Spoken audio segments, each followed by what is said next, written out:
Good evening, everybody, and also happy Father's Day to everyone out there.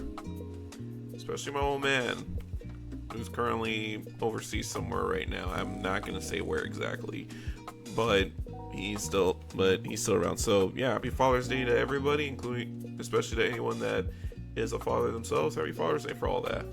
All right, so let's go ahead and get right on into it. So before we start, the minis for tonight are going to be the rest of our Company of Heroes squad. We're going to try and do as much work as we can tonight, but I'm going to just kind of give a quick overview of everyone. So they're about 40% done, because this one's done, because I'm just going to redo his blade, because I already gave him because I kind of painted him over with Grim Dark ink, so I can't really do anything about the red, but I am going to go in and blacken his loincloth. This one's ready to go. He just needs a little bit of touching up. And it's mostly going to be these three we're going to try and rip into tonight. I especially need to see about redoing his cape back here. See if we can get a nice gray going. I'll just put some gray highlights on him. And then him, he's going to require a lot of metallic work, because I'm definitely going to use a lot of metals on him tonight. So, either way, just a lot of work we're going to be doing on here tonight. We're just going to keep going until, as per usual, I'm just going to keep on working until I just kind of pass out at the end of it, or I decide to call it. I'm probably going to end up redoing his gun casing as black, since it's actually black with silver, and the fact that the front part of it is supposed to be black and green. I don't know what I was thinking when I tried to paint it red. I don't know what I was thinking at the time, but we're going to go ahead and do that. Alright, so that's the plan. I got everything laid out, and we're going to get started on it tonight. So we're going to start with you.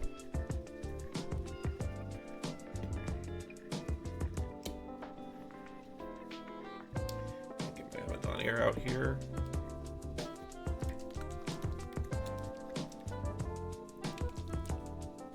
Oh yeah, I'm definitely going to need some more abbadon black air later.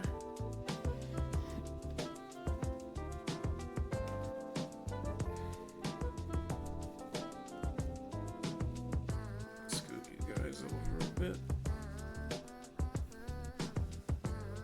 Right, here we go. I'm going to go ahead and kind of reorient myself here real quick. So while I'm busy getting this set up, we have a couple of announcements. Number one, the Discord server is currently in progress right now.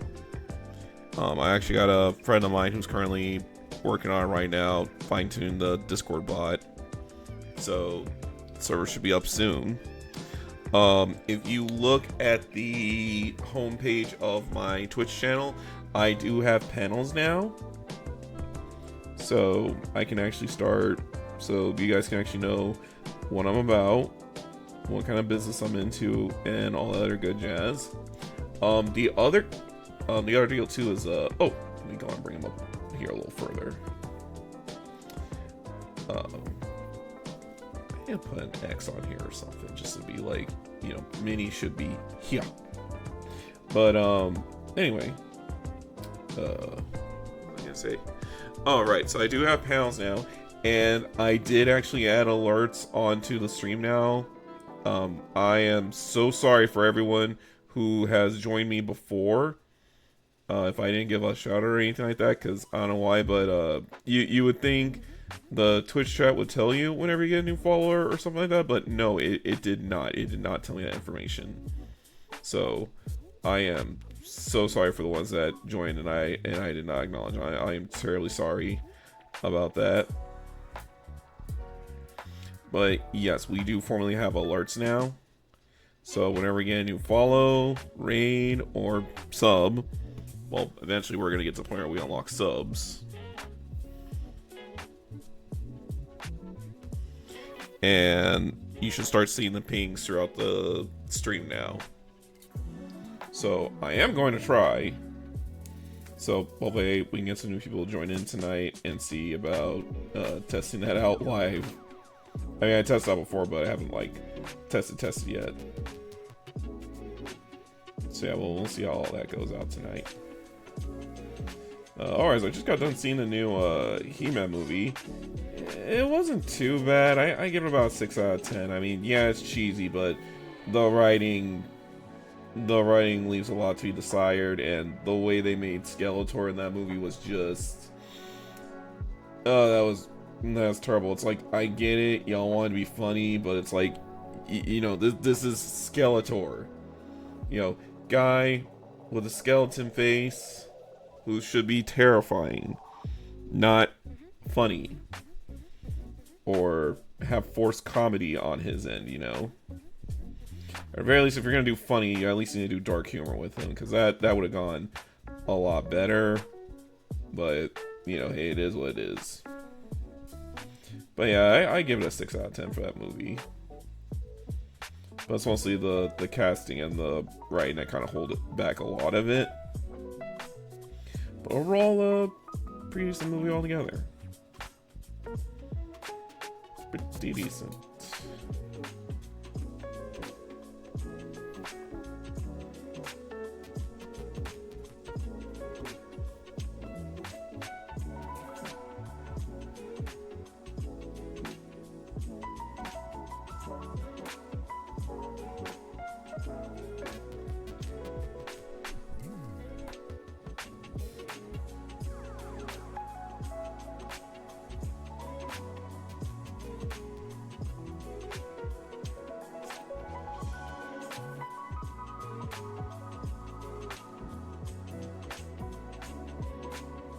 I'm so sorry if I didn't stream last week. I got really busy with work, and that kind of took over for you, so I didn't get a chance to stream last week.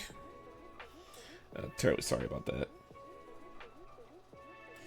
Also, we will be doing a few gaming streams in the future, but first I need to get a new pair of headphones, because my other one's kind of finally crapped out on me. So I need to see about getting a new pair of headphones before I can start doing gaming streams, because I don't want my audio to like bleed out into the mic.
Freaking bot.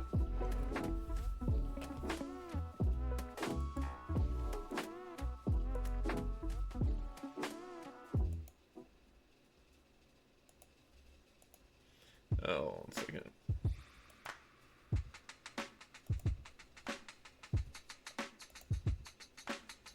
And bot go away.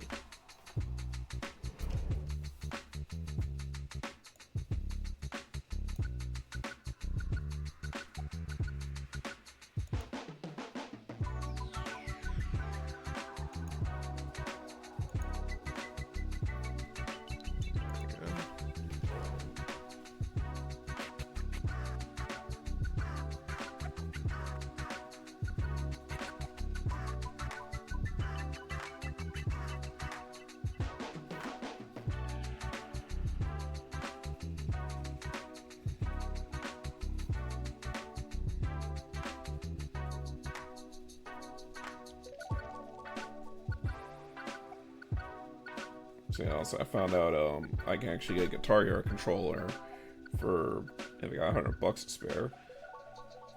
I'll probably get that and playing Clone Hero. Because I forgot that was a thing now, because I know they said like, well, Fortnite just came out with their own version of Guitar Hero, but it's like, no, I want the actual authentic experience. Granted, if I do, I mean, there's kind of a means to play Guitar Hero and Rock Band and all of them. I just don't think I'll be able to get all the DLC songs off of them.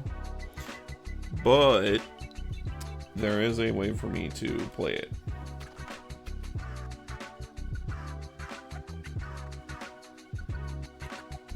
I do that for a few nights instead of karaoke. I'd just be like, okay, just play Rock Band them.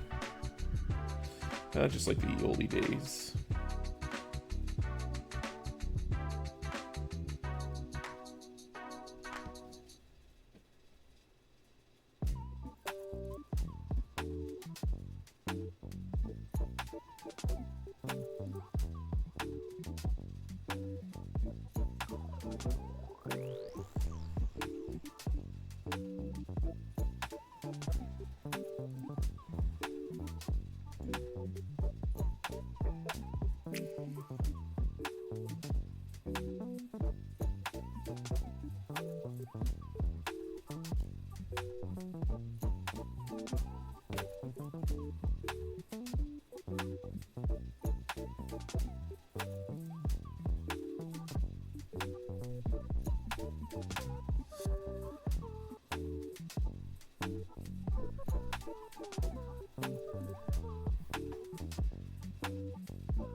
So yeah, we almost got it blacked up properly.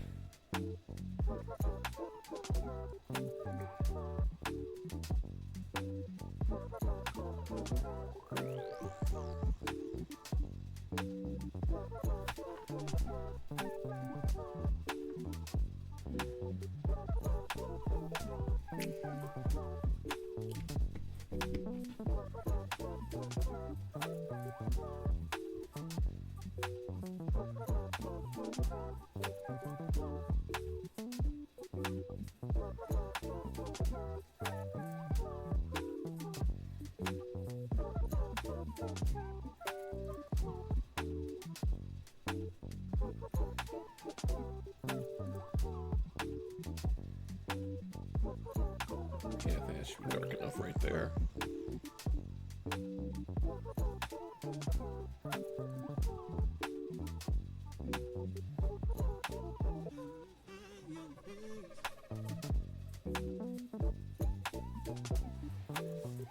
There we go.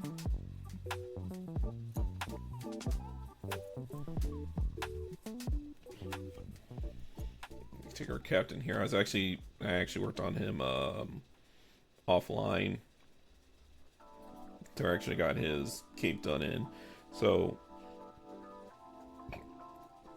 I got one side abbadon blocking out the other side nice Gracier. And it's not Gracier, but standard mechanic is gray. Just kind of got it all up in there. So let's see here. Do I have to do anything else to any of the other? Oh, right, because I have to black this up too.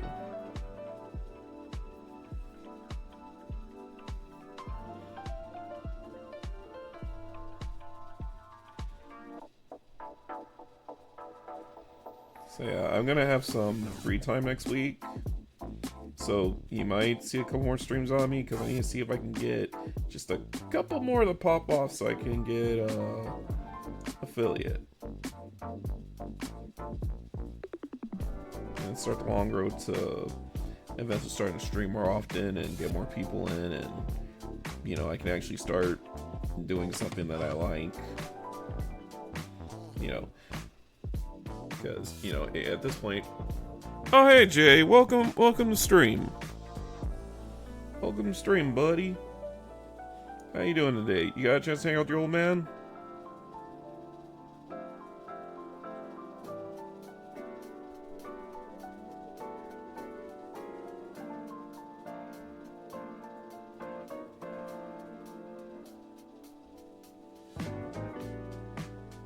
Oh, you haven't seen him in years? Damn.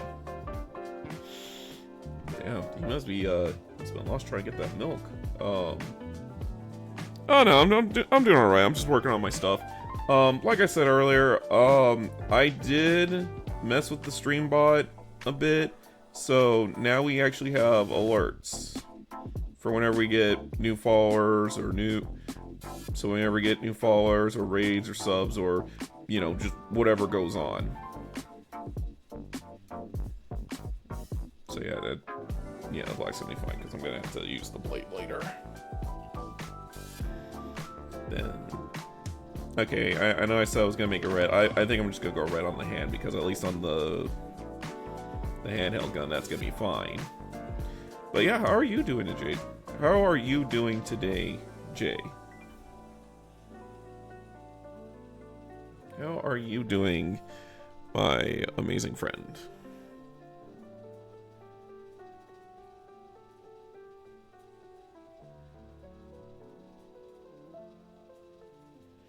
Okay, so what we're gonna do is we're gonna work on the sieve just a bit.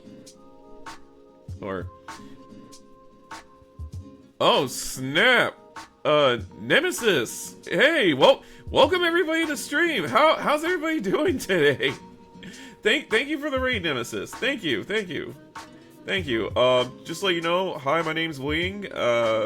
Kind of a new streamer on the blog. I'm just painting Warhammer minis.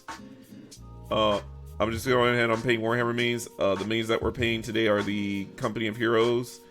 It's kind of part 2 because I spent a good chunk of last stream trying to paint them all in. Last stream was good. I was building the new orcs. Oh my god, you got the new orcs from Armageddon? Dude, I saw their actual sprues because my local game store actually had fully built orcs. They didn't paint them yet, but they had the models out just to let people kind of play with them a bit. And my god, oh my god, I don't know if they're gonna come out with like a separate Battle Force box for them or not, but if they come out with a Battle Force box for them, I'm so buying it. Like, I'm sold. I'm 100% sold. I've been wanting to do orcs, and now it's like, I need to do orcs now. Plus, I don't know what it is, but it's almost like everybody's getting like almost everyone between the orcs and all the Xeno units, and especially Age of Sigmar, they are getting some massive glow ups right now. And honestly, they whew, those new orcs look amazing. But honestly, I want to paint the new oh, the main combat patrol stars with new models. I saw the like actual new combat patrol models, or is it like that Armageddon set one where you have the orc vehicles? Which, don't get me wrong, I am thinking of getting that one because I'm definitely looking at doing if I do start collecting orcs, I'm looking at probably building for either Cult of Speed or I think it's called Dread Mob. It's the one where you're basically using all the mech boys in them, because personally I think the orcs have like the best mechanized units out there, which is second only to my personal favorite, the Redemptor Dreadnoughts. I love these guys. Oh, okay, so they only mean, okay, so the Armageddon stuff that we have, it's just for the Armageddon box. We just haven't gotten the quote-unquote the new stuff yet. Okay, that's definitely not a problem. I am totally okay with that.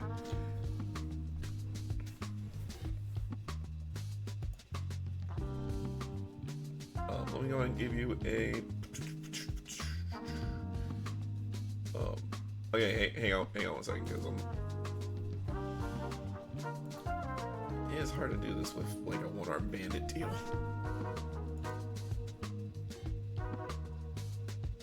And we'll follow you right back. Hope those who hope them. So I hope everybody's doing good tonight. Happy Father's Day, everybody, to everybody who is celebrating, and especially to the ones that are fathers themselves. You know, because my old man, he's currently overseas right now, still alive, still kicking, but he's living his best life overseas somewhere that I'm not going to name, just out of his own privacy's sake. And wow, this new Abaddon Black is black.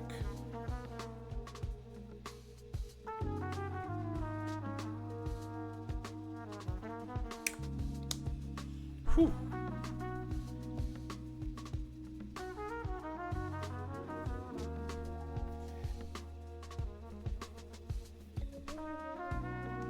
Get out.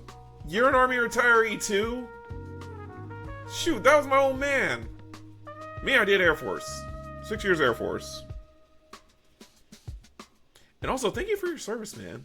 Thank you for your service.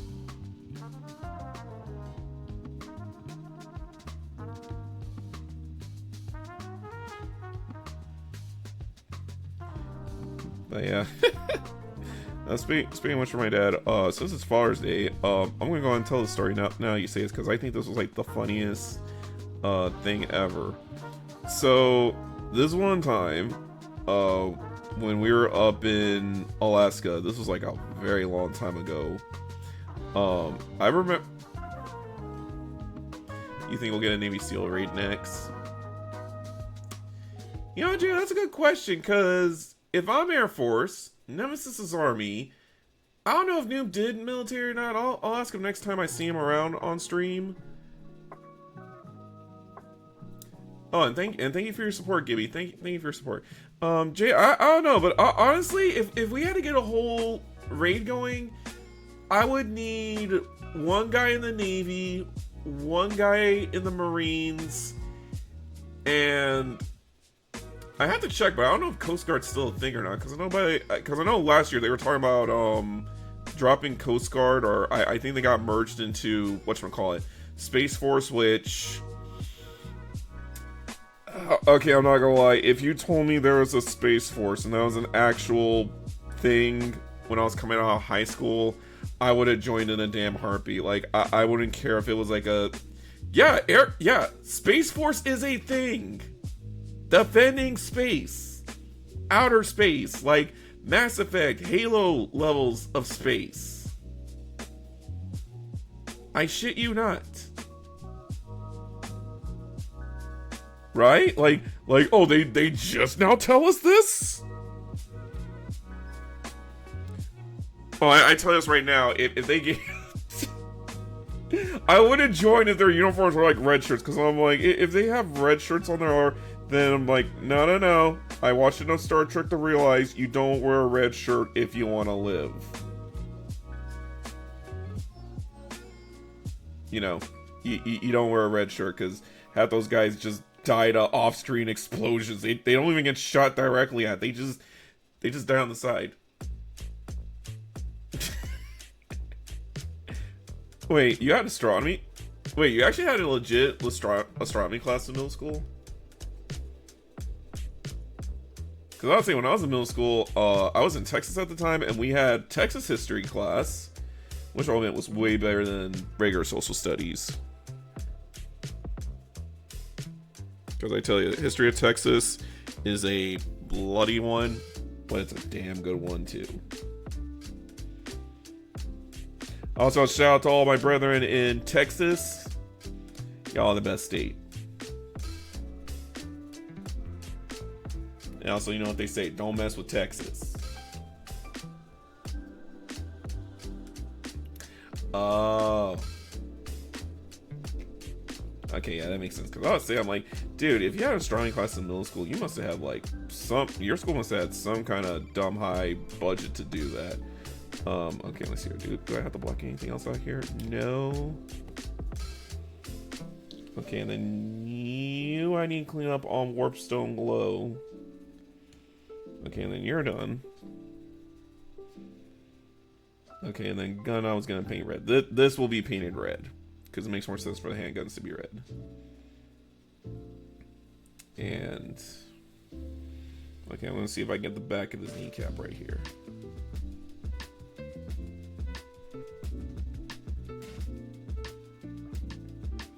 is so weird because I'm so used to using my budget was the internet free or the free internet videos by Morgan Freeman. Oh, you didn't see the ones with Neil deGrasse? Those were the good ones. Those were the good ones. And I'm still kind of pissed Starfield tried to, when they were advertising their game, they got him and they tried to get him and Keith David to do their little 1 year anniversary ad just to say like, oh hey guys, come play our games because we're right here. Now when I listened to those Neil videos for so long, I if I knew what he was. You know who else too? Bill Nye the Science Guy. That, like when I was growing up, I remember when Bill Nye was big, and that was like back when he had his own show. God, I miss Bill Nye. Those were the days. Those were the days right there. Oh, you just found out about him recently? Shouldn't you have heard about him 2 years ago? Especially when he started doing all those Fox specials about all the random stuff he wanted to question.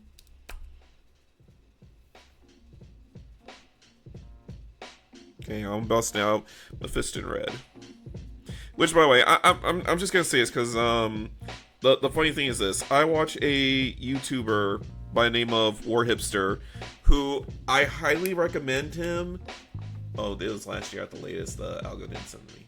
Okay, yeah, that's fair because the YouTube algorithm it's a weird mistress. The YouTube algorithm is a very weird mistress. Okay. But I will say this much. What was I gonna say?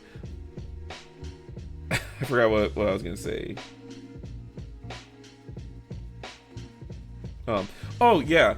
There was a YouTuber I watched named Warhipster. I highly recommend him.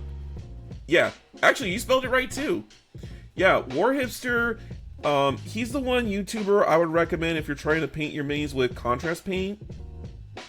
He mostly uses Citadel brand paint, but again, you can look up a conversion chart just to switch it over to whatever your preferred brand of contrast paint is. But he was painting the new Chaplain with the Jump Pack, which looks badass, by the way. It looks super badass. And I decided to make a joke because he said, if you listen to his video, there's a storm going on in the background, and it started kicking in right as he said, okay, I'm going to use ball red to paint the red for the Blood Angels. And I was like, and I ended up typing in there as a joke, just saying, nah, that sort of basically the Emperor being pissed at you using ball red instead of Blood Angels red, like a proper Blood Angel. Okay? And then some people kind of got finicky with me about it because they're like, well, we use ball red because it's supposed to be brighter. And I'm like, do you guys not get the joke? It's like he's basically using Heresy Chaos colors on a Space Marine. You don't do that in the name of the Emperor. Okay, that's like saying, oh, I'm gonna take corn red and I'm gonna paint all my Blood Angels in corn red. Which, okay, I'm not gonna lie. Now that I think about their lore and stuff like that, it would actually go pretty heavy if you were to go into it that deep. But no, nobody did not get the joke. They got pissed, even though it's like half the time it's like I watch them because I try to paint contrast paint possible, but I usually do my stuff in layering. But I try to make it to where it's like whatever's the easiest process. Speaking of which, let me take a brief moment to kind of flex this. But with Vallejo's new True Metallic Metal paint, I just figured out how to paint White Scar now. Using nothing but Vallejo's new metallic paint, and this is the hang on. This is the Sterling Silver Light version. And I did this on a white primer. And then after I got done putting on the initial coat of metallic light, I used Apothecary White to darken it down, and then I just made I basically thinned out the light to where it's more of like a glaze to help kind of brighten up the spots where I kind of made a little bit of an excess mess on here with them. I'm still trying to learn how to use metallic paint. I'm trying to use the base. I'm still trying to learn how to use the base paint because the shade paint acts like a contrast paint more or less. So I'm trying to get used to it because it feels like Like, it's not that different, but it kind of is. You know, and this is my first time actually messing with white armor in general, because I mean, let's be real, anyone that's gonna try and paint is gonna tell you white is the biggest bastard to paint. Like white, yellow, and pink, those are like your 3 colors that are a pain to actually paint. Okay, now I will admit yellow isn't too bad, because as long as you have like some kind of patience, or you just use yellow contrast paint, then you're fine for the most part. But yeah, it's like any mistake you make is gonna stick out like a sore thumb. Like, look at how like you see my whites like right here. Like, I paint this wraithbone white just so I can apply on there like an Ajax Earth Shade, or I can apply one of the contrast pens to kind of go over my seals, so this way they can look kind of worn. Speaking of which, I need to make sure I do the purity seals a bit later.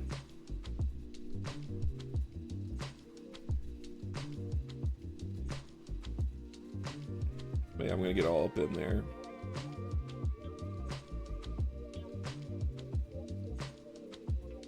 And then, damn, I meant to boot up Space Marines too, because I wanted to see if they had a scope for the pistol, and if they do, what color was it? But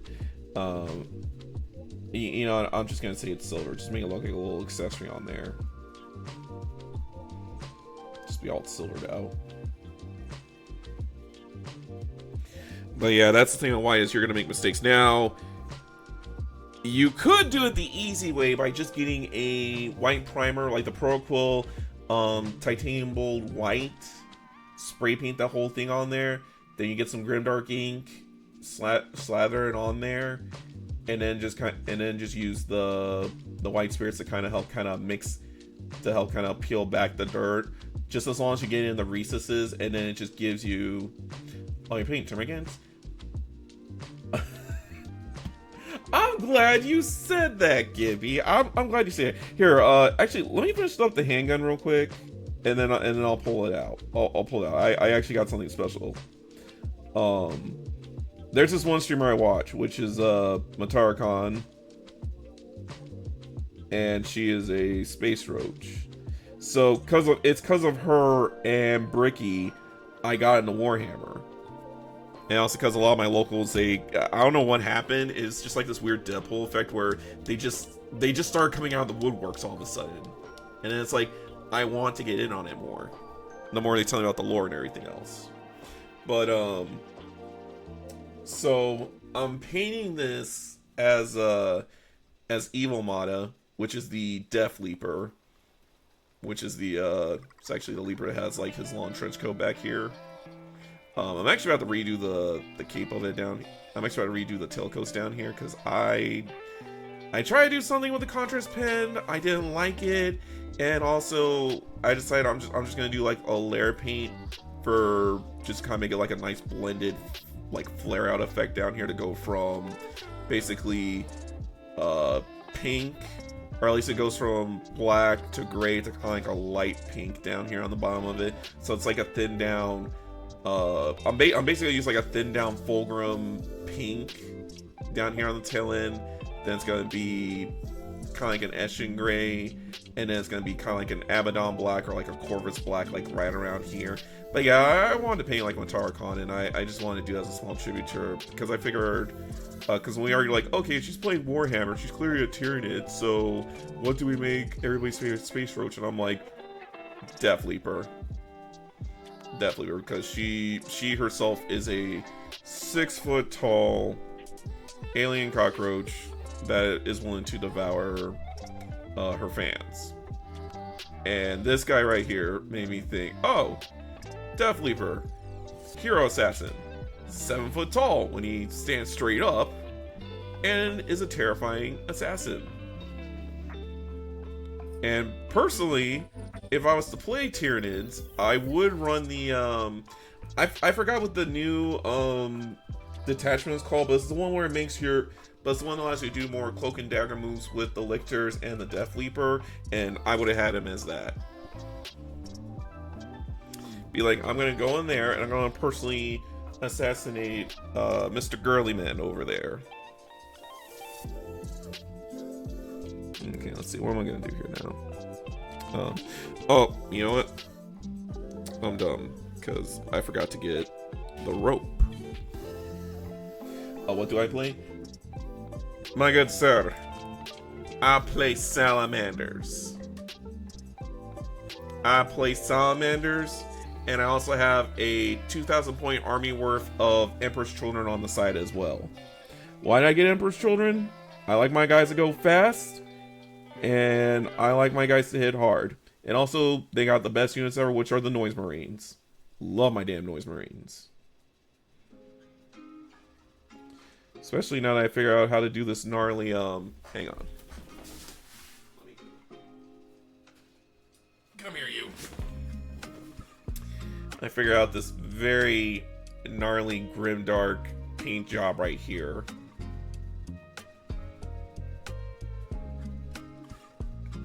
And this was me doing my first attempt at grimdark ink. Or grimdark style. And this guy right here is like, yup, I found my colors. And also, I do have Lucian that I'm saving for... You might see me break him out soon. But I'm probably not going to start putting Emperor's Children together until I get my second army box.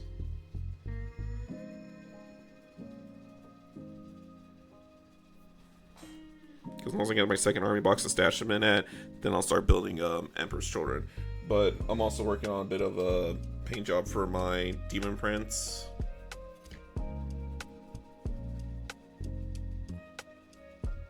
Kind of experimenting with different colors last night, so just trying to see how do I want to do the purple skin. But no, it's actually Slaanesh Gray. Which, speaking of which, I do need to grab the spearhead for Keenness of Slaanesh, because those have all the demons that I can use for the demon detachment, which is the, if I remember correctly, that is the Carnival of Exus. So as long as my units stay within 6 inches of each other between one 40k unit and one demon, then they stay empowered. So they allow them to do sustain hits 1, and if they already have sustain hits 1, they get +6 to critical.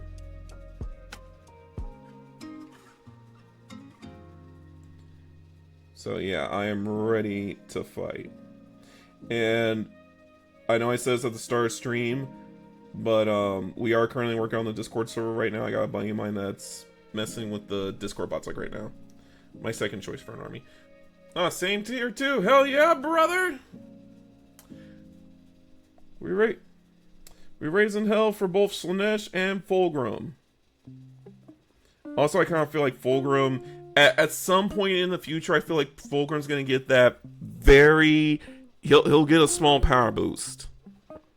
I feel like Fulgrim's definitely gonna get a power boost in the future. Because despite his stats looking weak, I still feel like he has a lot of potential. One day, people will learn to fear him. But again, that's the same as saying one day Aggron's gonna be worth actually putting on the table too. Because, you know, no offense to any of my angry raw mains out there. Aw, you. Oh.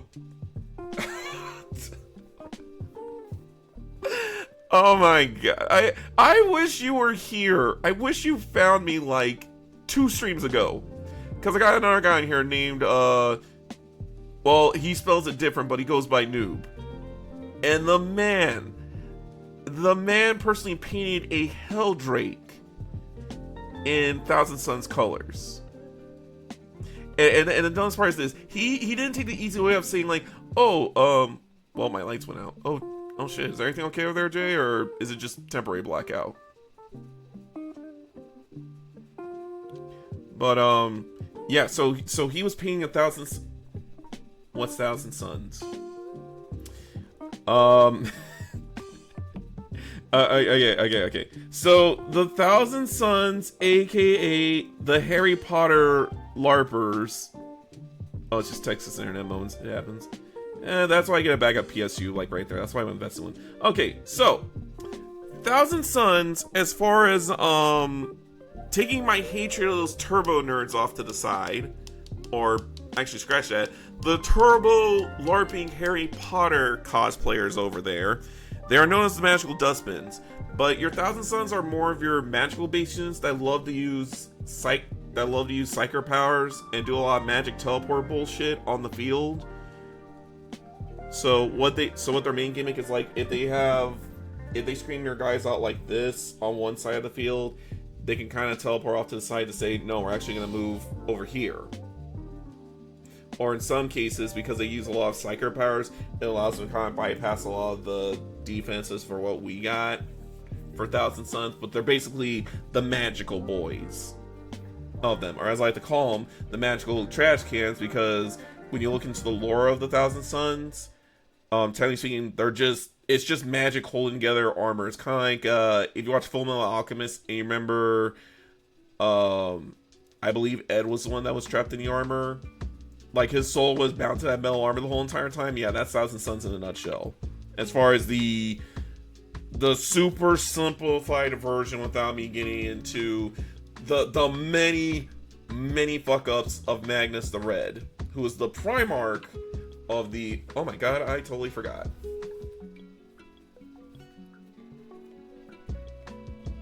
Hold on a second. Oh my god, I forgot to turn my little guy on right here.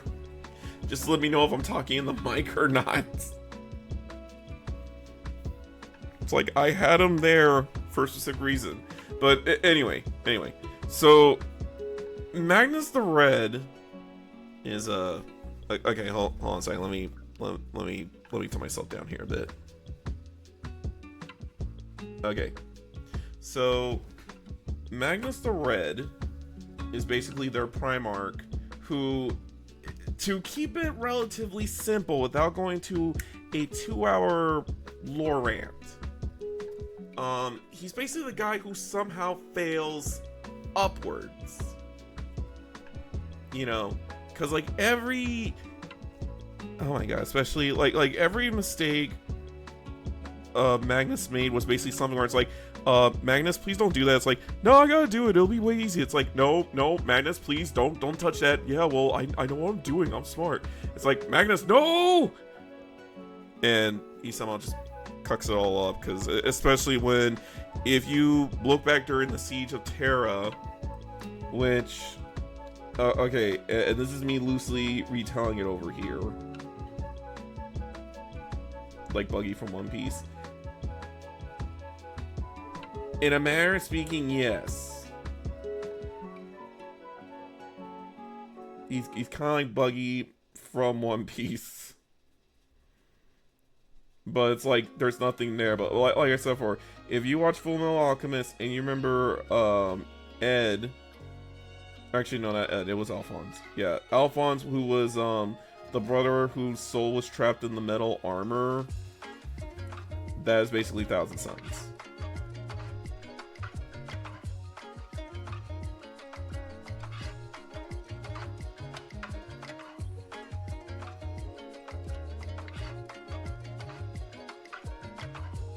Yeah, for real. But they're more like the magical boys of the lot. But because of the way the cycle rules kind of work, and the fact that there's a chance, and this is why I don't like using, at least if you look at my stuff, it's like, yeah, I have a squad of Hell Blasters, but I don't like using anything that could backfire on me, like when I supercharge my shots. There's a good chance that if I screw up my roll, it can backfire on me. And the same reason why I don't like using psychers too much is because there is a good chance this could backfire on me. But that is the danger of the warp. And I'd rather not screw with the warp if I can avoid it. Alright. But that's me. But that's why I stick with Slaanesh them, because at least with Slaanesh, I just gain super speed and I get high on combat drugs. Which is a funny story when they mention it, because I read Fulgrim's book, The Perfect Sun. And, well, first and foremost, I'm kind of shocked that we still have the not Emperor Children, but the Emperor's Champion is still a unit in Black Templars right now. Because if you go by the book, Technically, the Emperor's children killed one of the Emperor's champions, and now the Black Templars have to launch a massive crusade to go retrieve back the armor and the Black Blade from Fulgrim's crew. So they have to go on a crusade now to go get it back. So, are they going to spin the block back?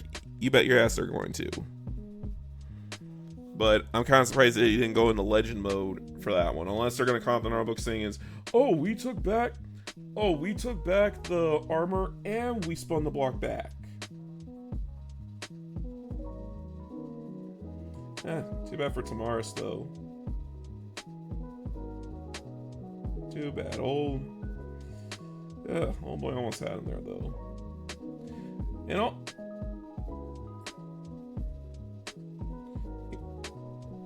I have one of the Horus Heresy books from when I was in the desert. I forgot which ones I had, because I know they're around here somewhere. But also from Christmas, I have the Dropside Massacre book, and I'll admit, it's one thing to retell the tragic story on how the Horus Heresy started, but it's still fucked up.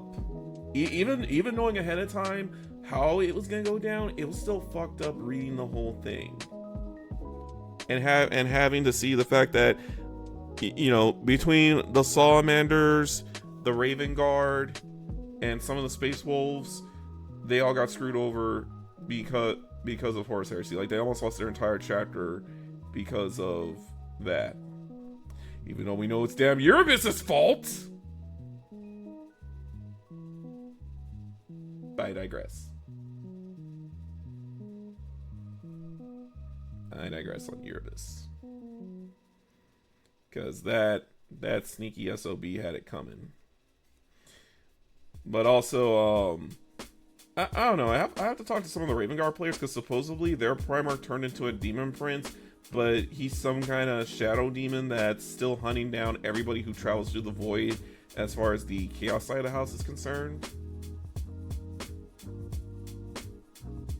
Also, a weird thing too, if I played Age of Sigmar, I would be all for the Chaos Knights.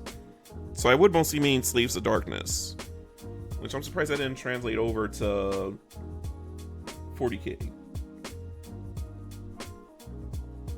Because you think, if you play Slaves of Darkness, then you should play Chaos on the line. But nope, I didn't do that.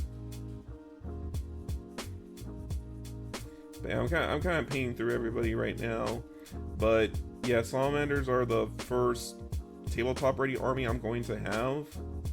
But the one thing I'm praying to God for right now, because I know we're about to get the codexes next week, is please let my Hammer Strike not go into legendary, or not legendary. Don't let it go to legacy status, please. I need him for air support. I'm also taking my go cards out too.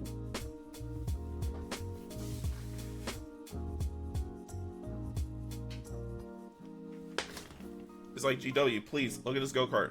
Look at this go-kart. Behold my go-kart. Look at this thing. Look at it. He's gonna go out there. He's got a multi-melta right here. Okay? He is ready to fuck shit up on the field. Please, let me put him on the field and run rampant on the field like I'm trying to be White Scar.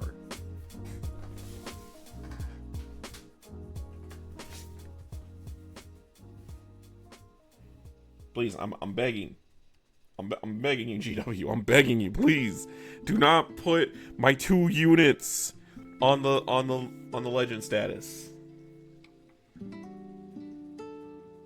Do not put them on legacy status, please. Because if you do that, I'm going to cry.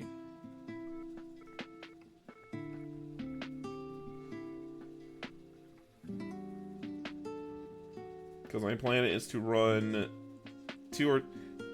basically to run three of my go-karts, one of my Hammer Strike, and one of my Land Raider, and 2 impulsor trucks.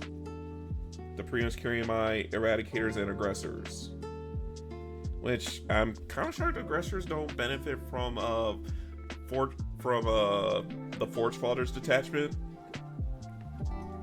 Only Infernus do, but the other one, which is the Firestorm Assault, does benefit because they're using a flame type weapon. Because anything that uses anything that's like the Pyroclaster or the Melta guns do get +1 strength, so it does allow them to kind of punch through bigger enemies. So I mean, basically I need that to basically take on the Imperial Knights.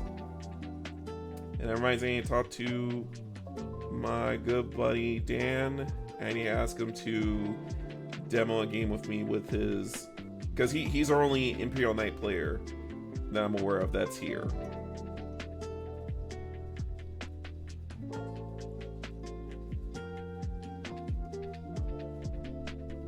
Also, painting these minis is very therapeutic. I'm not gonna lie, because I know people are like, "Oh, Warhammer's a very expensive hobby." Yes, it is. But holy crap, to be able to sit down at the end of the day and just focus on just painting these little guys is just, it hits different.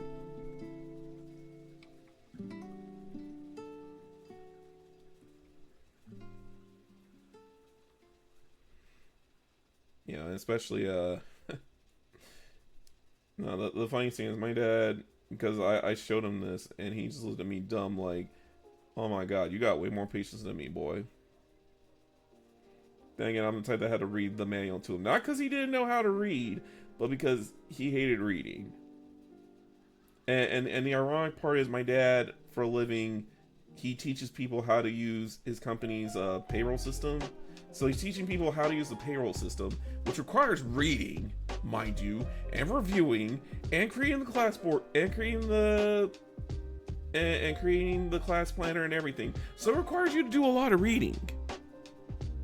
So it's like, why do you hate reading? And like most of the time when I'm doing projects and stuff with him, it's like putting together Legos. You know, it's like you're just putting furniture together, but it's just one giant thing of Legos, just made of wood instead of plastic bricks.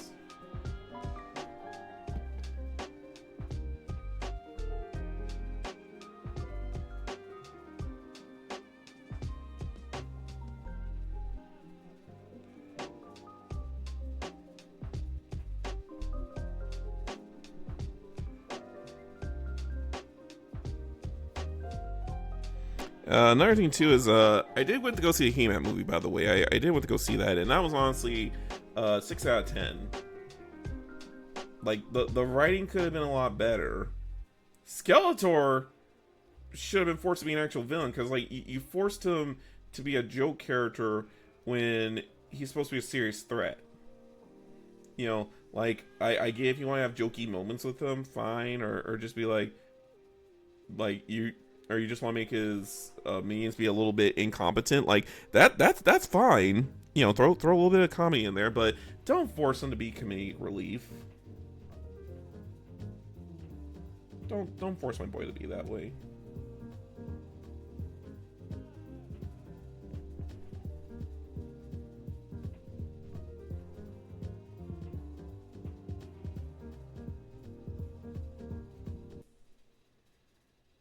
Okay, I think that was gone. Okay, so now I need to...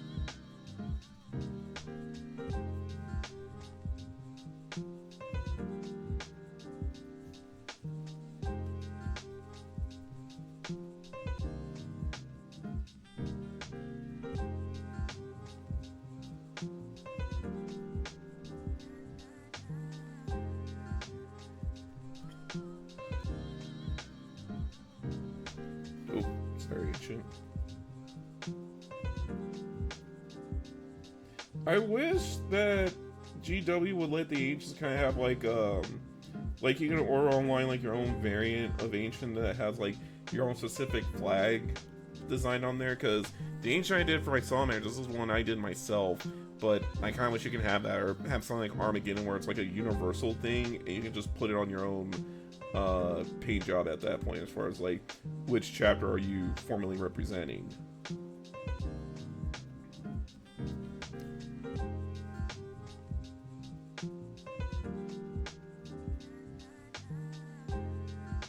But at that point, I have to probably 3D print out a different flagpole to put it on.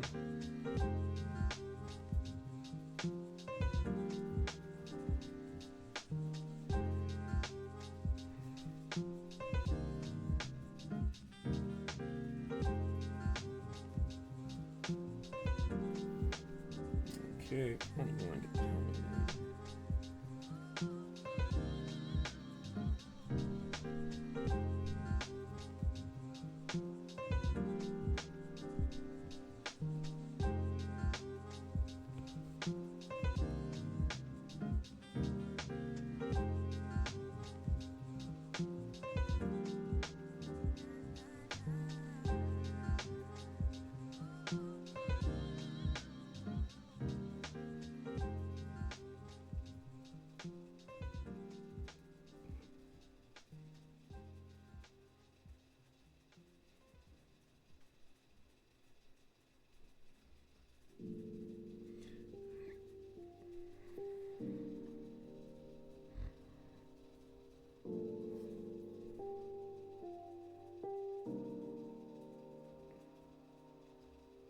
Also, I saw a trailer for Street Fighter as well, and that honestly looked like a lot of fun. I'm not gonna lie, I think they definitely did some pretty representation in there for Street Fighter. Plus, I want to know who that Russian guy is, because I thought they did CGI for him, but it's like, no, apparently the guy that plays as Zangief in the film, no, he's actually built like that IRL. And apparently he's a professional bodybuilder too, just top-heavy bodybuilder. I'm just like, wow. That is an absolute freaking unit right there.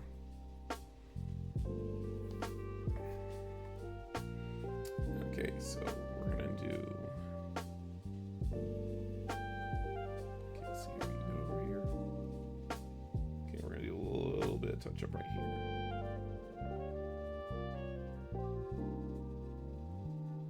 Come back with the black later.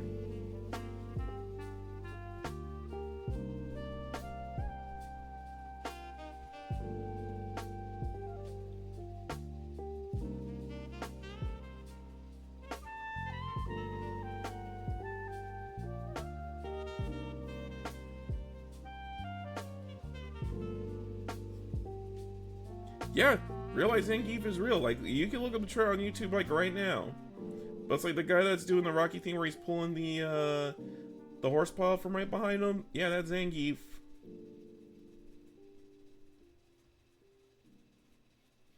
I don't know how to feel about the actor for Ken, though. I don't know how to feel about him for Ken Masters.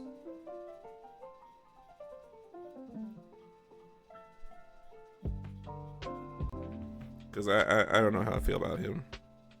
But yeah, real life bodybuilder. Built exactly like that. They didn't do CGI or anything with him to manipulate the body to look bigger. It's like, no, he's just naturally built like that.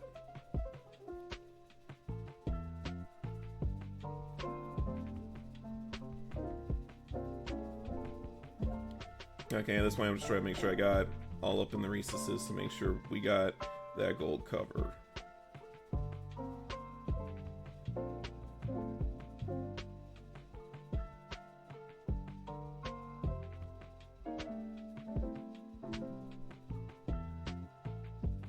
There you go. Nice and pretty. Okay, so then we're going to use silver to touch up on here, brown out the belt. Last gold piece I'm going to do is the hilt of the blade. Because I'm going to say, you know what? The whole thing is going to be gold. Just this in the pommel. I'll go back in with gold a bit to get the metal part of the blade later when I do the flame blades later.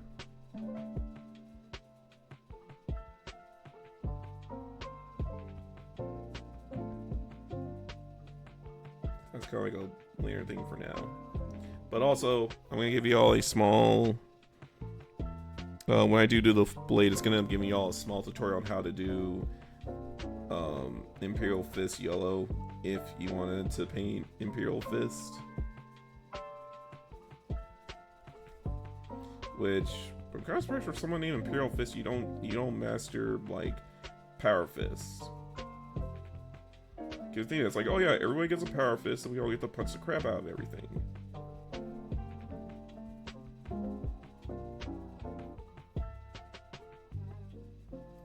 Or at least they should go like special, at least be like Space Marines 2, where you can actually make the Vanguard. And just have them actually wield Power Fist, just like in game.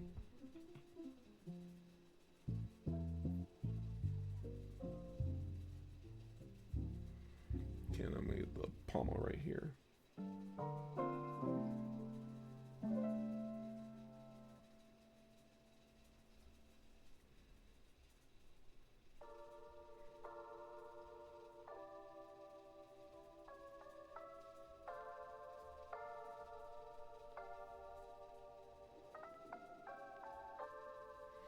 There you go.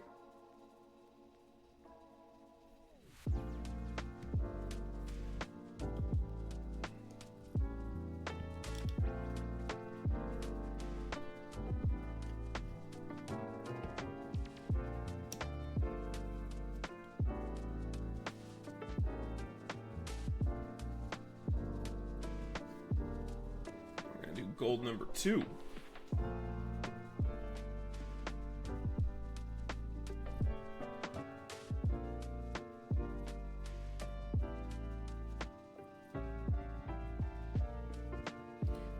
Gun right here. I'm gonna make sure for tonight we're gonna go back in with the polished silver, and we're definitely gonna touch up the silver parts right here. I'm also gonna gold in his guns.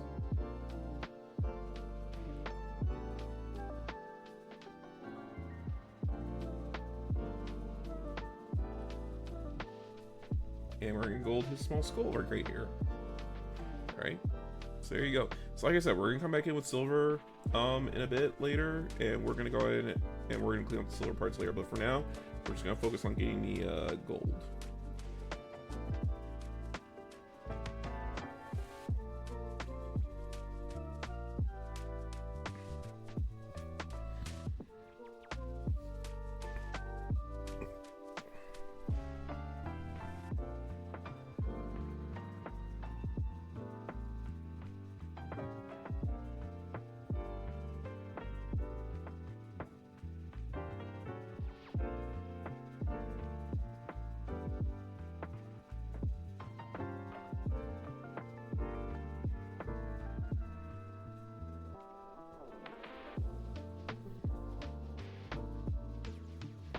So we're gonna put all that on here.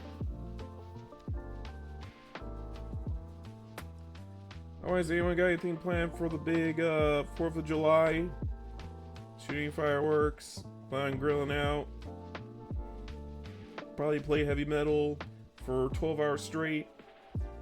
Is waiting on the 250th birthday of the US of A.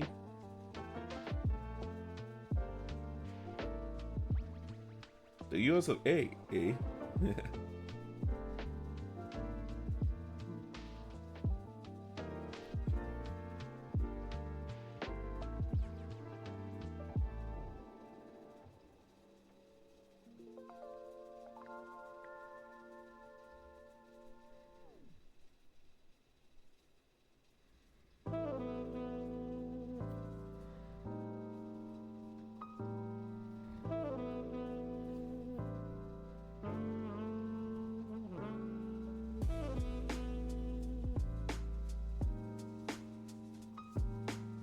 Yeah, my neighbor won't be shooting fireworks in his backyard this year.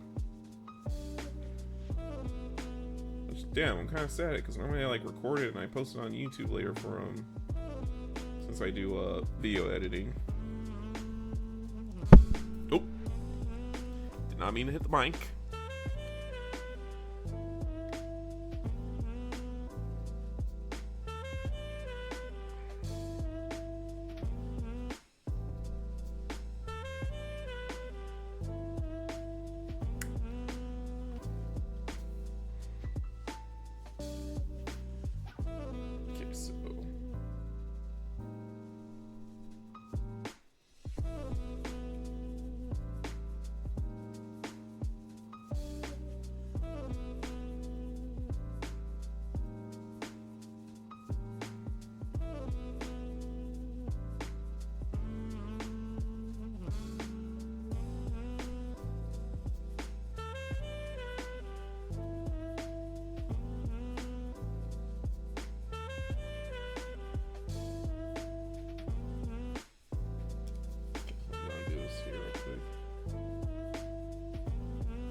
So I'm gonna touch this up right here. Seems like the power's gonna go out till 1. Ouch. Who crashed into the power plant, Jay? Some drunk driver, or did a snake get up in there? Oh man, I remember, I saw some news a long time ago. They said like a whole city went out because apparently a snake got into the power grid, ended up getting electrocuted on the lines to where it actually ended up overloading the system and knocked everything out. Which I say is nuts.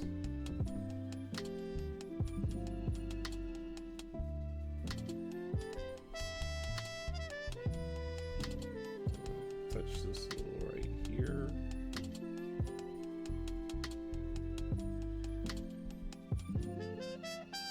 Okay.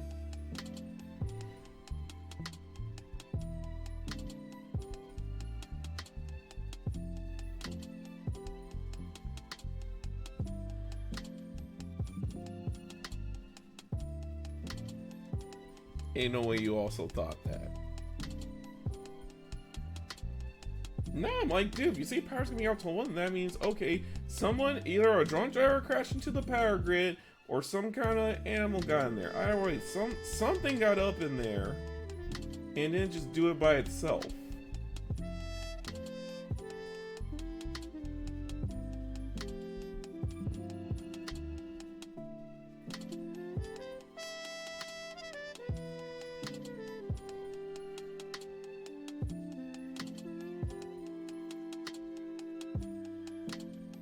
Yeah, it would make sense.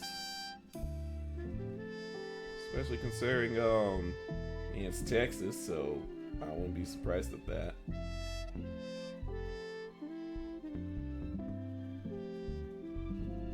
Now, what if it was Florida and you had a bear walking? Then it's not as weird as like you go over to Florida and you see like one normal day where nobody's not doing anything crazy.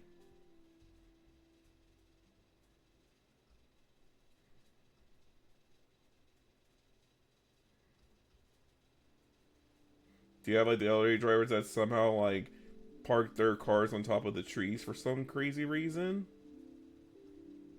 Which, I'll admit, okay, that would actually take skill to somehow park your car at the very top of a tree. You somehow get out of the car and you did not break a single bone at all. Yes, yeah, I did his kneecap. I have golden kneecaps, my friends.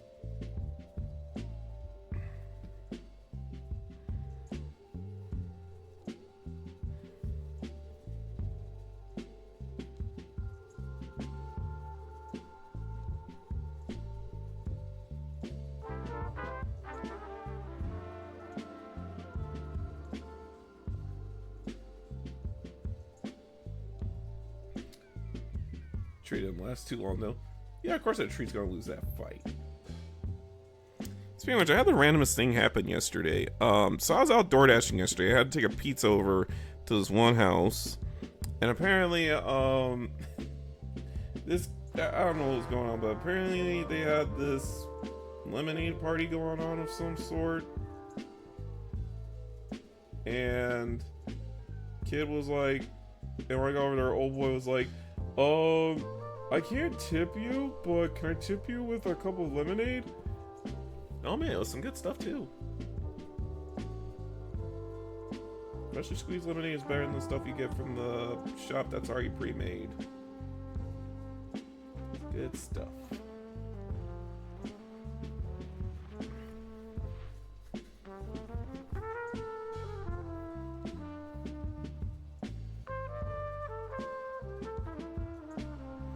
Yeah. Also, okay, so I'm gonna ask y'all something, because I need y'all to help me do a sanity check, because I got asked this after yesterday. Okay, say you go to a burger joint. Doesn't matter where. Doesn't matter. Can be Burger King, can be McDonald's, can be Wendy's for all I care. Doesn't matter. Just, it's a burger joint. Okay? Guy orders a burger with, excuse me, with no patty, no cheese, just the lettuce and the tomato by itself.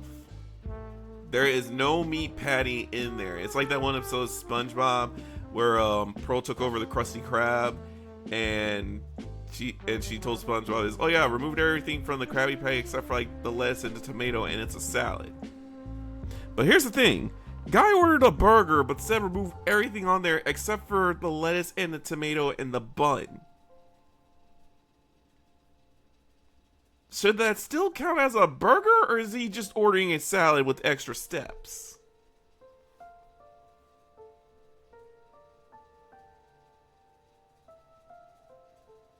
I'm not joking or making it up. That seriously happened. Okay, let me run this question again.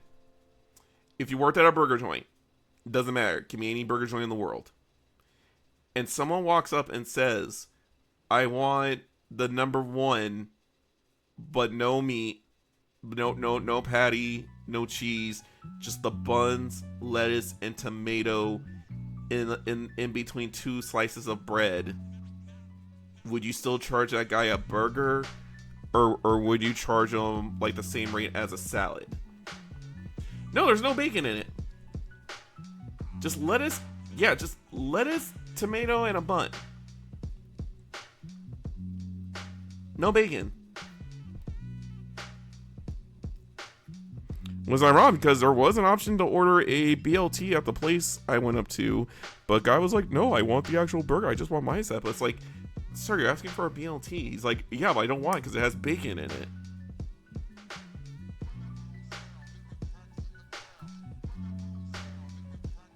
Even the guys were over there like, hey, can you call the customer make sure this guy's on the level? And yeah, guy was on the level. And I asked him too, because I actually talked to the customer for a brief moment. I'm just like, you know, you could just order a salad and call it a day, right? And he's like, well, no, because they charge you more for a salad, so I just ordered a burger. So it's like, it's cheaper to order a burger minus the meat.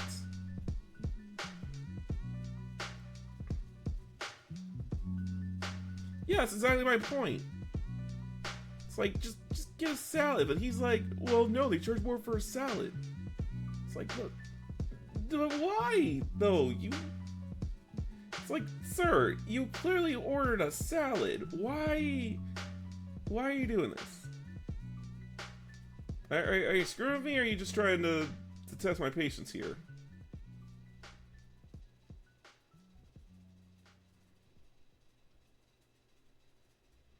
But anyway, he ended up tipping me a 20 out of the deal just because I went through the whole thing.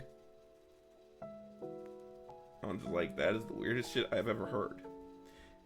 No, because even with the veggie burger, they have those weird patties that like it's not meat, but it's something else. But I don't even want to know what they put in the meat, because I know I've been hearing some crazy stuff for like what they put in those tofu burgers per se. Okay, so now I gotta work on the iconography. Oh, snap, I almost forgot.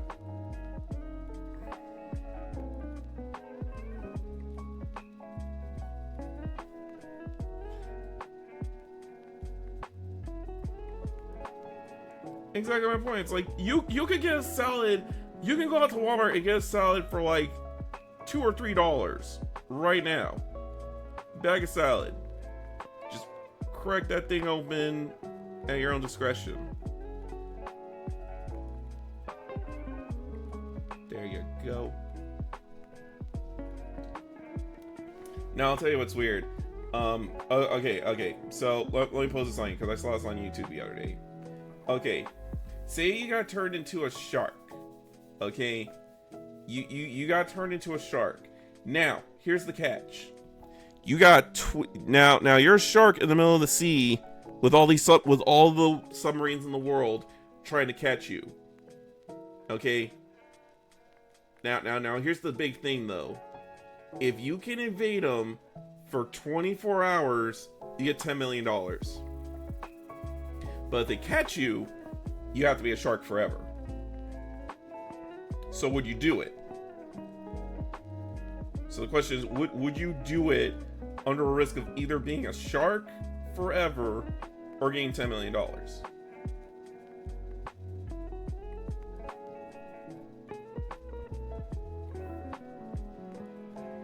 Yeah, at the same time too, sharks fuck up humans as well. Alright, the tigers of the sea.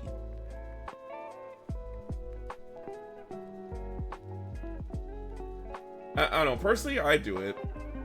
You know, because I had to sit there and think about it, but it's like, you know, again, it's just like you're basically playing a fucked up version of like Eco the Dolphin, basically, except your jaws. So I'm just saying, if I can survive Eco, I think I can survive this match.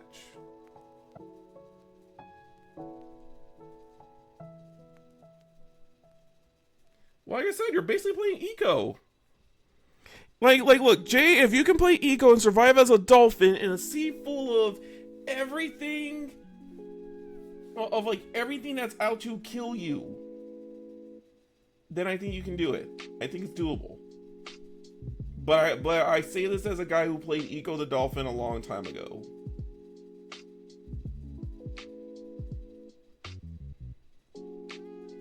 So, yeah. Speaking of Eco the Dolphin, I kind of wonder when the next episode of Game Oververse is going to come out, and I'm a little worried about it since after the whole, because I know everybody and their moms kind of flipped after the whole ending of The Amazing Digital Circus, and most of them were like, either it's because the leaks came out early, or the fact that they saw the leaks and they were like, oh no, it's not the ending I wanted exactly. You know, I'm just like, dude, I don't know. I just look at that and I'm thinking, this is why we can't have nice things.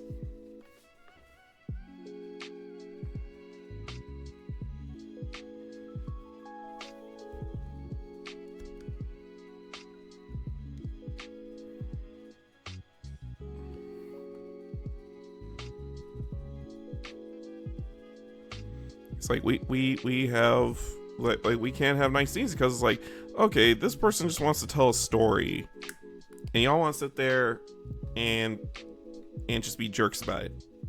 Oh, speaking of which, Jay, that reminds me, I know you're getting animations and drawing and everything like that. Just I need you to promise me one thing, dude. I need you to promise me one thing. If you ever make it big or you're struggling, don't take jabs at other people's work, dude. Just don't.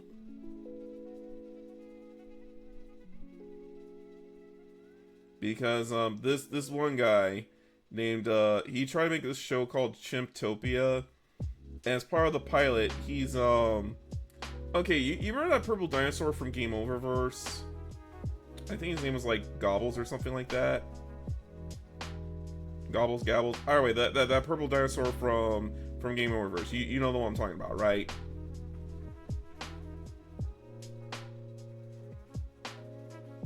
Well, anyway, so the guy from Chimptopia decided to take a jab at the show. Yeah, the little guy. Yes, him. So the guy decided to take a jab at Game Oververse because everyone's complaining like, oh, we're tired of all these lore-intensive shows and stuff like that. Yeah, but here's the thing though. So he makes this little trailer where he makes like this knockoff version of Gobbles. And he lures them over here where he takes Gobbles behind this tree, and you don't see it, but in like classic cartoon sense, it's like, oh, like you hide him behind like a tree or some crap like that, and then you beat the crap out of him. Yeah, he ended up tricking Gobbles into going behind the tree where his two friends are at, and they end up beating the crap out of Gobbles. Like we don't physically see it, but you can tell it's like, yeah, he's getting shit beaten, and of course, we go up in arms because it's like, what the hell did he do to you? You know, like what, like and by extension, what the hell did Rubber Ross do to you? Are you just mad that his show, which mind you, he's been working on this for years because apparently it started as like a webcomic or like a mini animation series he does on the side, and he just now got a ton of money to finally like fully produce the show now. And it's like you're just sitting there just being pissed at him. But here's the crazier part.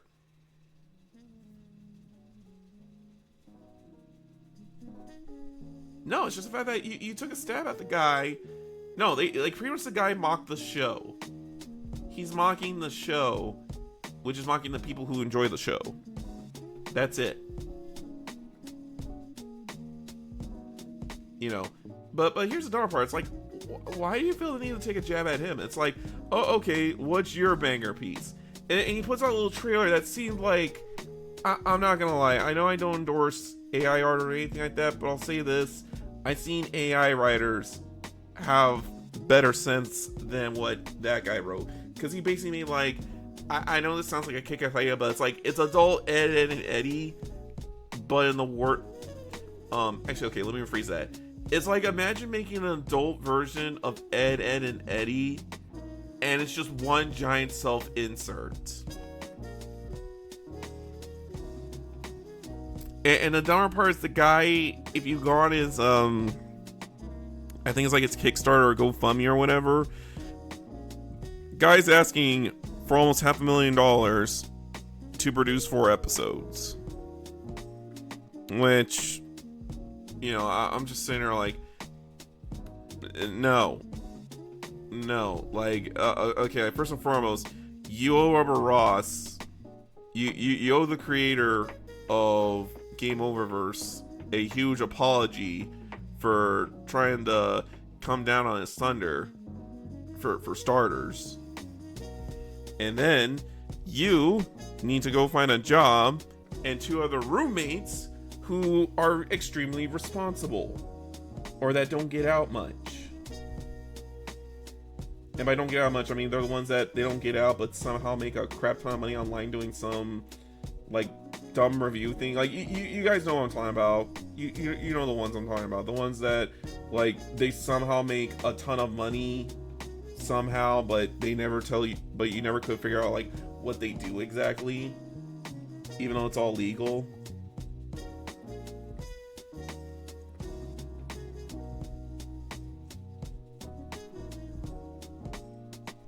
Okay, I'm gonna paint in his I'm gonna paint his purity seals real quick while I'm over here.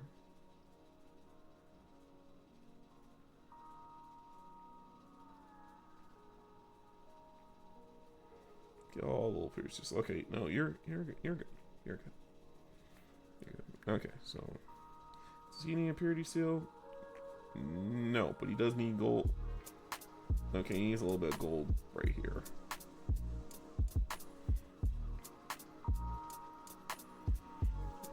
So,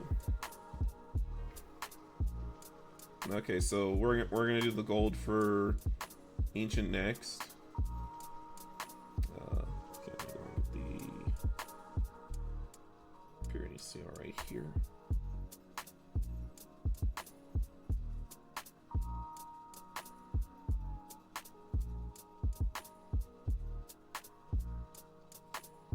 Yeah, it's all no indeed. That's why I'm like, I don't know, half the time people want to talk smack about someone's art or a show, it's like, okay, let's see you crank out a banger then. Let's see how you do it. 9 times out of 10, it's like, they are not going to have anything, or they're just going to dip out. Just dip out. Just be like, you know what, I ain't got the balls to do this. I do not have the balls to down that hill. And it's like, you know, and that's why half the times, like, don't take shots at anyone unless you're prepared to die on that hill. Because if you say something, that means you're ready to die on that hill. You're ready to die on that hill. Put yourself on blast and accept whatever consequences comes next from your poor choice of actions.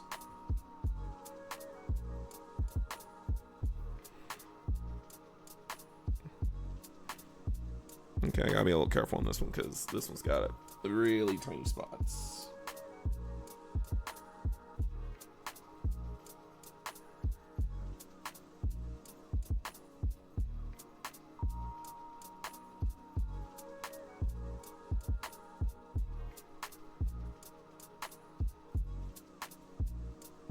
And those are good words to live by.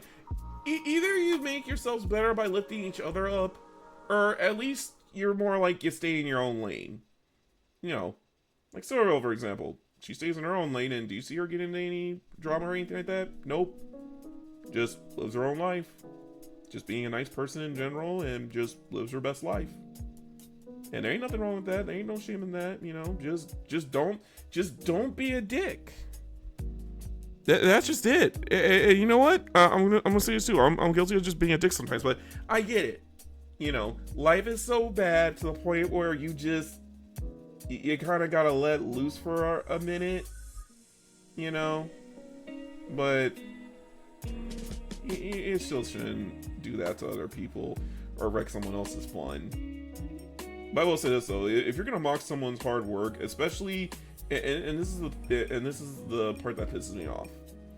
Even if you do a shitty job, you know, even if it's not the greatest thing ever, like, damn, I don't have my one mini on me, like right here.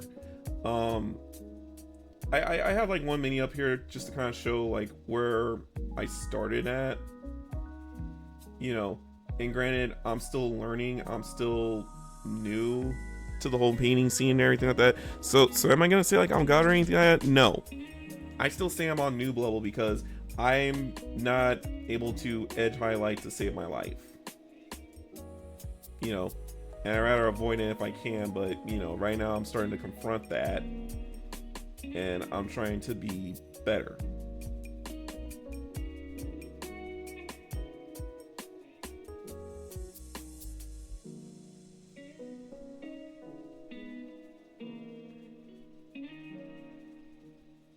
Okay, I think that's going to be the best I'm going to do right here because he's kind of underneath the cape. So I don't think I can do any more. Unless I got to touch up his gun. Do you know who Studio Bologna's is? No, I do not.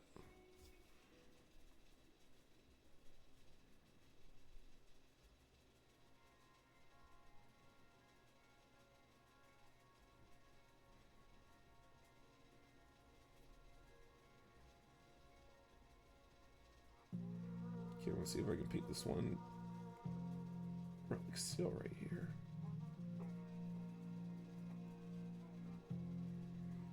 Okie doke.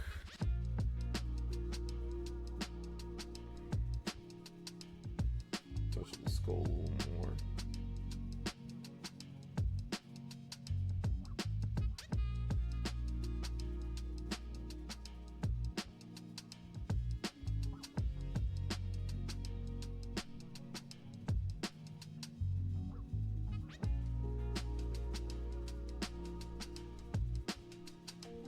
Oh, actually, no, I can't do that because I can't get to his iron knee back here because the flag post is blocking it. Oh, Studio Boneless. Oh, Studio Boneless. I will definitely give him a watch on that one.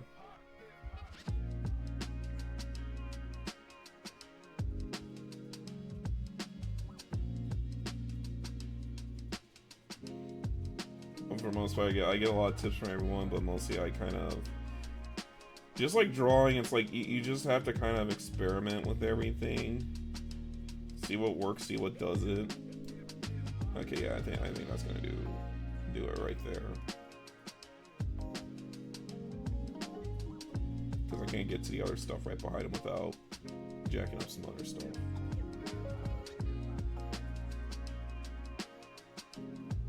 What I'm gonna do though is I'm gonna touch up the bottom of the tapestry right here.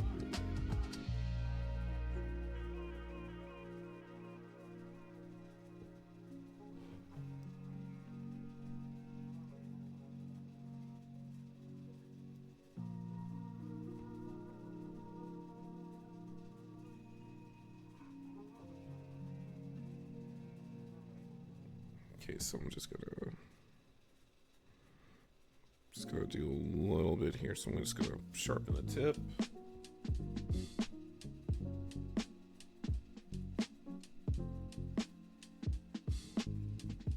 Get right about here. Then I'm gonna get some red. And it's good that you do that, man. always good to support your fellow homies out. Because like a buddy of mine once said, you can't make your own dreams come true. You can just help someone else make their dreams come true. Which I always say those are good words to live by. So sort of ones for like, oh, would you rather be broken, happy, or would you rather be rich and miserable? And his interesting take on it is, I'd rather be rich and miserable, but I'm going to take that money and help make some of my friends' dreams come true. You know? Which I like that option. It's like option 3. No, I'm going to be rich, but I'm going to use that money to make other people happy.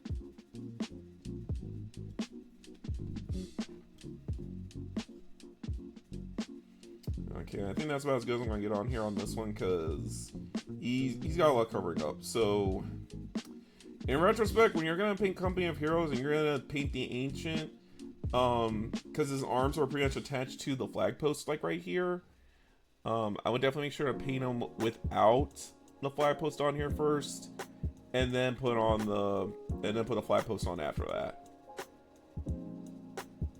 I won't say this, which definitely when you're building minis, hindsight is extremely 50-50. I can formally say that now. It is extremely 50-50.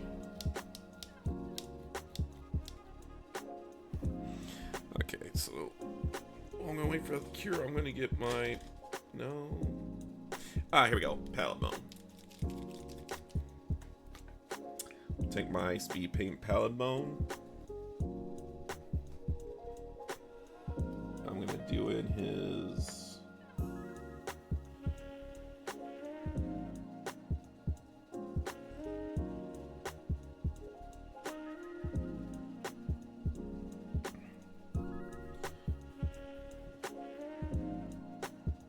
Because could I take Adric's Earthshade or Requiem Flesh Shade on here and paint on there? Yes, but I honestly like how this Palette Bone from Army Painter comes out really nice.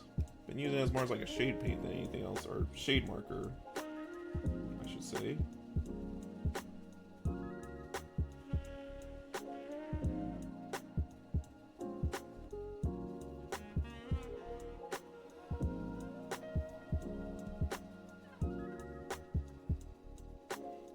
He needs cleaning up.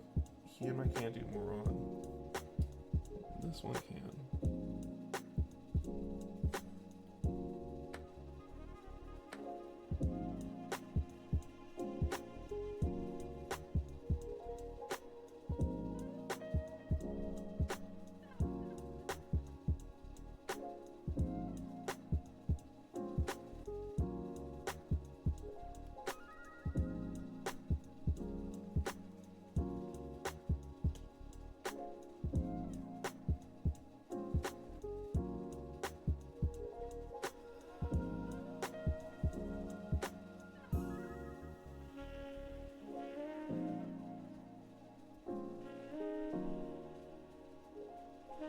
Okay, there we go. Alright. Everyone's starting to look good now. Just going to get the silver paint out here. Gonna use the where are you? Ah, there you are. And very Kerr, welcome to stream. Oh my god, two raids in one day. Two raids in one day. Good evening, good sir, and good evening, raiders. My name is Wing. I just started getting into the streaming scene, and we are painting Company of Heroes today. And these are all our heroes that we have, including our Ancient, which I have learned the hard way is, folks, when you're gonna paint your Ancient, especially Company of Heroes Ancient, his arms are attached to the flag. His arms are attached to the banner. Make sure you paint him without the banner attached to him first, and then put it on afterwards. Because I can't get to everything on his right leg, but it's fine because everything's kind of hidden. But yeah. Wait, RQ. Actually, yeah, that's gonna be weird. Hey, very clear. Did you used to serve in the military? Oh, by the way, happy Father's Day to any of our raiders that are a father, or that are a father or has a father, or a father figure. You know, happy Father's Day to them. Because guess what? Not all fathers have to be fathers, but it's just a man that's been there to raise you his whole entire life. Oh, not military? Oh, last rare we had is a military guy, so it was just kind of like a convenience, because like, damn, we're looking for like 2 more guys. We just need a Marine and a Navy guy, and we're gold. I can honestly say is I got rated the whole set. Nemesis over here is already retired. Me, I did 6 years in the Air Force, and then I got out afterwards. I did see combat in Afghanistan for 3 months. It was supposed to be for 6, but they had to cut the 3 because I don't know. Honestly, there's a lot of red tape when I went out to the desert. Oh, it didn't happen. Oh, I mean, I get it. It's either something always comes up, or you know, you just end up not being there. But I will say, it's the weirdest thing is this though. Like, when I went to basic training back in 2010, it was the tail end of 2010 when I went into basic training, and all the guys that were in my training squadron, for some odd reason, whenever the drill sergeant was about to give them Das Boot, they always end up getting yanked off to the side because apparently they didn't do a proper check on the background check, and half these guys either had criminal records or they were wanted in some other state for some random bullshit. Like, I remember one of the guys, and this is a weird one too in particular. When they, like, you know how when you get into basic, like when you get the basic training, they make you have to lay everything out that you have in your backpack, lay all that stuff on the bed just so they can inspect it. And this guy had a butterfly knife. Okay, one of the old school butterfly knives. Now, he wasn't gonna stab anyone or nothing, but it turned out that in the state of Texas, because I went to Shepherd Air Force, was it? No, not Shepherd Air Force Base. It was Lackland. It was Lackland Air Force Base, Texas, when I went to basic training at the time. I think it might have moved, but don't quote me. But anyway, so apparently it was illegal to own a butterfly knife in Texas for some reason when I was over there at the time. And they ended up dragging the guy off to God knows where at that point. I think he ended up getting booted and had to spend some jail time over there before he got sent home.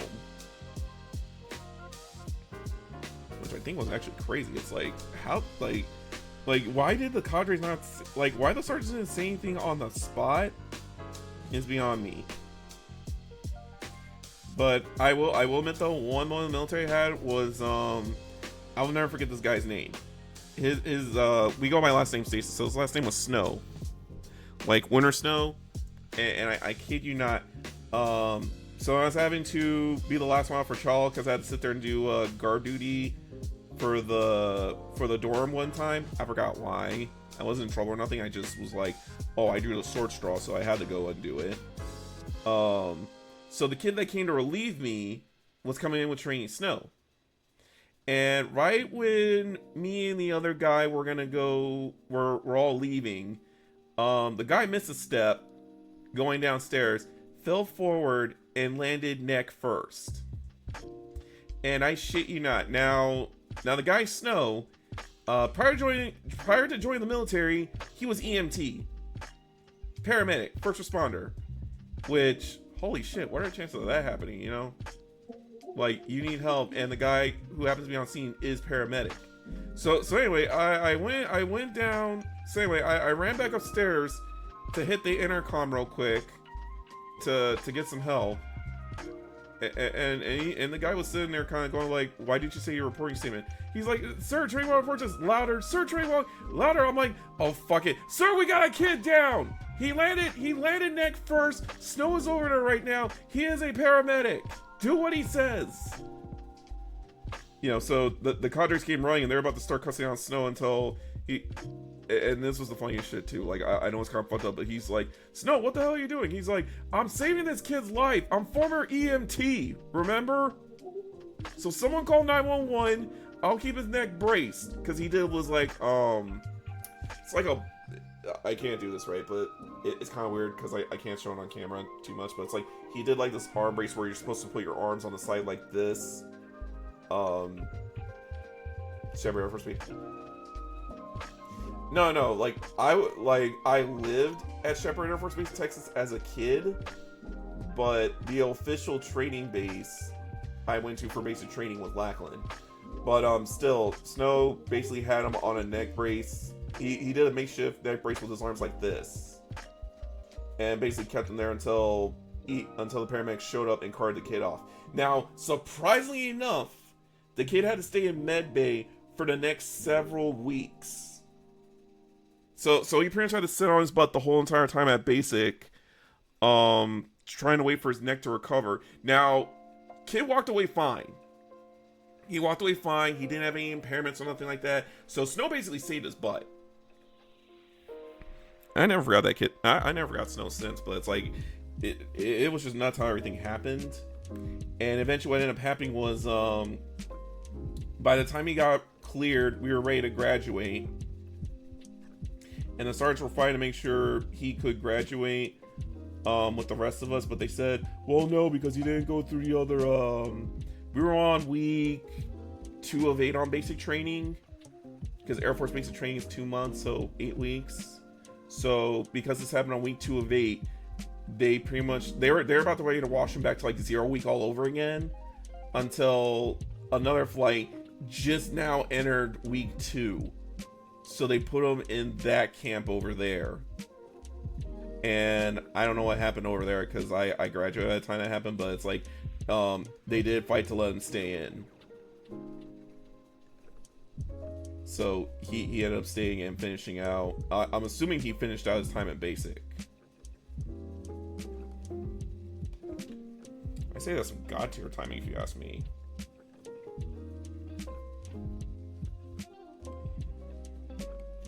That's some god tier timing.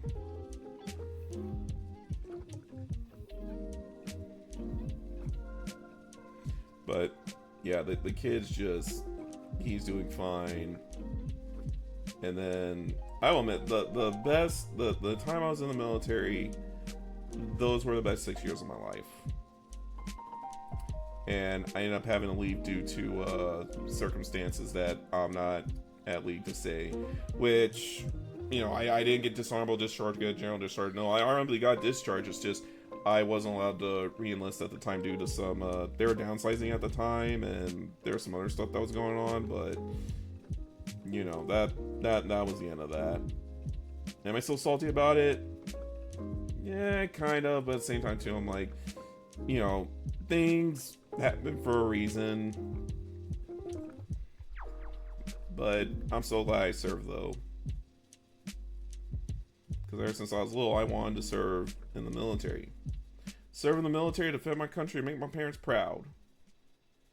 Especially my dad.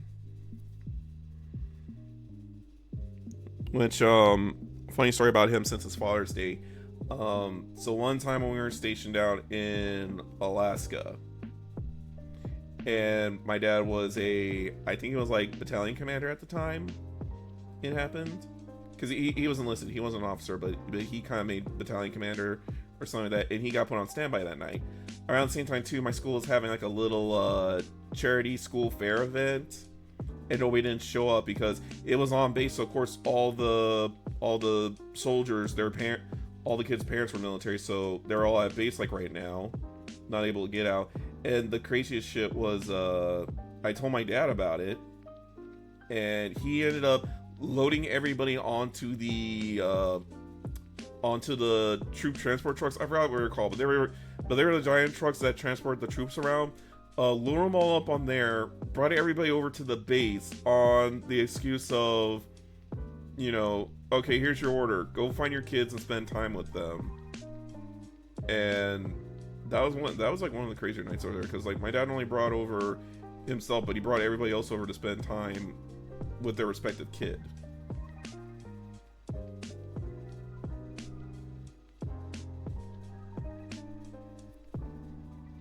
You know, I remember most nights when my dad comes home late, it depends on the day, but sometimes we'll just go out for ice cream and we're eating out Baskin Robbins most nights.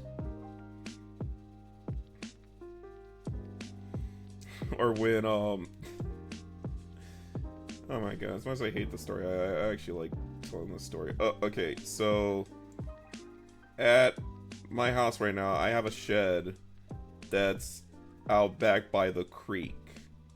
The creek has water moccasins in back. I need to tell you that in context. Okay, so I go out there one time to go to the shed to go mow the yard. So Ryan's about to get the fuel can out of the shed. The second I open the door, on the right side, now I heard hissing, and then on my right, I just seen the tail slither right behind this fat piece of plywood my dad that was on there on the right, and that plywood actually saved my ass because it had the perfect angle where the snake couldn't see me. But the minute I saw that bastard, I slammed the door, ran up the hill, which was like a 75-degree hill, so it's like very steep. But I sprinted up that shit. I went right through the downstairs living room door, slammed it right behind me, and he came running down because he's like, "What the hell was that about?" Like I'm sitting there breathless, and I'm just like, "Dad, snake, shed, there's a snake in the shed." And he's like, "Really?" "Yeah." "Okay, which side is he on?"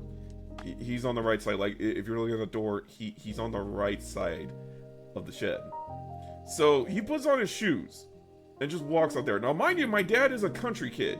He grew up in Jamaica in like the country sticks part of the country.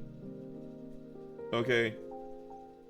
So my dad's a country boy, in a manner of speaking. So anyway, so I'm watching off the back deck here.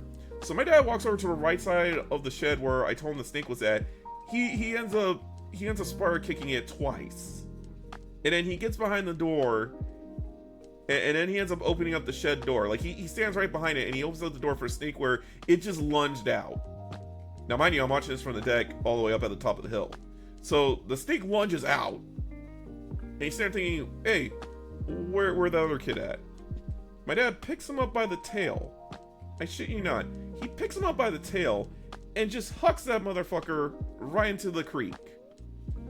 Then he walks back up the hill, stares me dead in the eyes, and he's like, "Alright, now go mow my damn lawn already." I'm like, "Okay."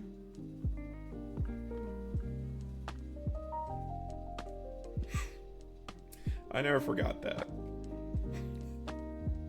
But also just the fact my dad would tell that story to everyone else. As much as I hate him telling it, it's like, no, I remember it because it's just like, and the reason why I remember it so fondly now is because, well,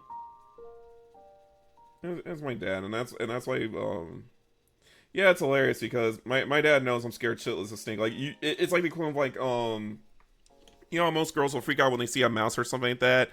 That's basically me, but with snakes. It's like spiders, I can handle. Wasps, okay, I freak out a little bit at wasps, but I can handle it as long as there's not like a giant sized hive in there. But snakes, nuh-uh, I'm not fucking with it. Nope. No. I do not fuck with snakes. It's like snakes on a plane. Yeah, no, that is my horror movie. I don't want to watch that. I don't want to watch that. And if I have anyone, or if my friends have like snakes, like if I let me tell you this. You know how bad it is? Okay, I had this one girl that I was trying to flirt with, right? So I managed to get to her house, and then she tells me, and then when I hear a hissing sound, I'm like, did you hear that? And she's like, "Oh, it's my pet snake Henry, it's fine." Like the minute I see that, I'm like, "Okay, sorry, goodbye, I'm out, bye." She's like, "But wait, don't you want?" Like, nope. But nope. I'm out. Nope, I'm tapping out. I am tapping out. I'm done. Nope. Not worth it. No. Oh, no. Oh, no. Or like, crap, how I can swear to it? Or it's like, no, snake. We no mess with no snake. No. I grew up currently living outside, know the lifestyle. It's like, I don't know. I think that's the one thing too. Is like I'm used to growing up in the city. It's like, yeah, you win, Henry. I'm not gonna. I don't want that smoke. I don't want that smoke, and I don't want that fade. Okay, it's like, you win, Henry. You win. I'm not even gonna argue with you.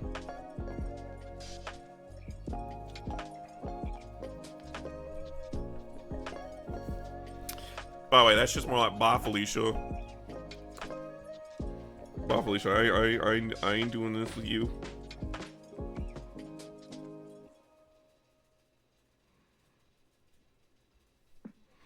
I don't know. What's even funnier is I'm friends with a guy named Snake. Okay, the funniest thing is this. I'm friends with a guy named Snake God on Discord, of which ironically, what he does as a hobby / side business is he actually breeds snakes. He breeds snakes and he sells them online to various people. You know, and he's damn good at his job. Okay. The dumbest thing is I see him post snake videos sometimes. Now, I don't flip out half the time because they're mostly babies for the most part, so they're not like full grown, and he doesn't raise any of the poisonous ones. So all the ones he raises and sells off, they're non-poisonous. You know, but they'll still bite like hell.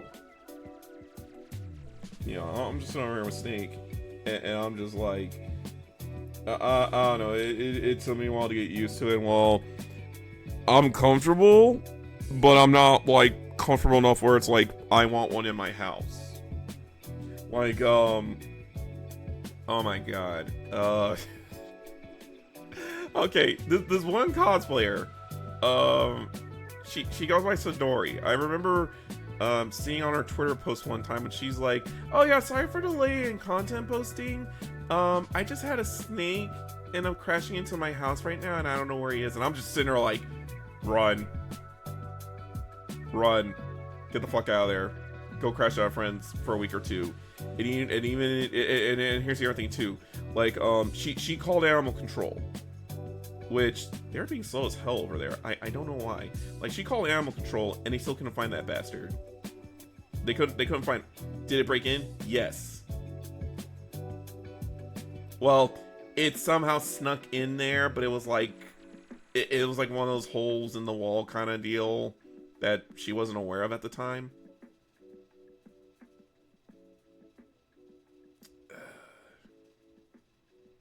It scares me shitless. I'm not gonna lie. It's like I see one, I'm bolting.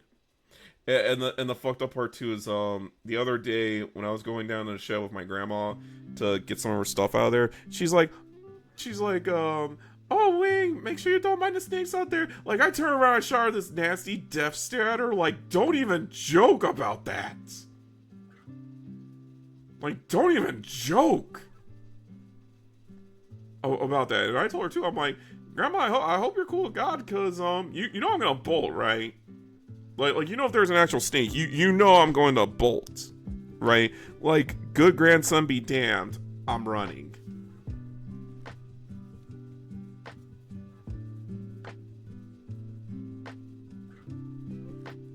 Now I say, very curious, how did that go? I want to know about that. How did that go exactly?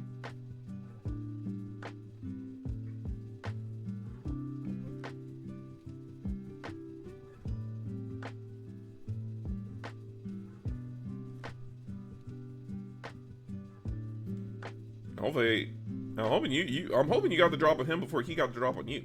Last time I saw was outside my college while meeting with a group to clean up the. Oh my god! Please tell me it wasn't Florida. Please tell me that wasn't in Florida.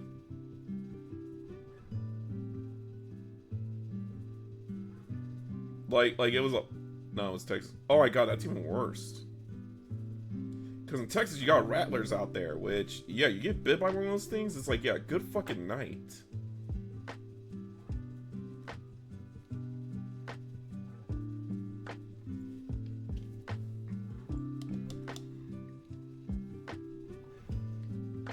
Sucked it up into the shot pack and deposited it to the woods. Huh. Go figure on that. I'm about to say, that's one way to fix your snake problem.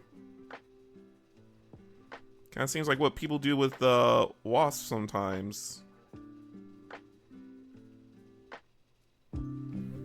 Because with the wasp, they kind of say you're supposed to take them into like a shock vacuum, and then you just kind of dump it out somewhere, and then they'll just go flying elsewhere.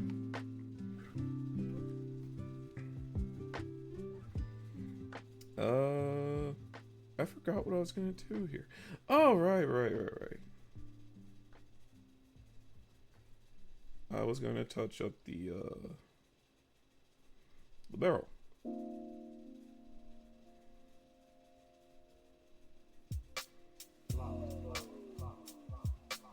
I hope none of them got bit.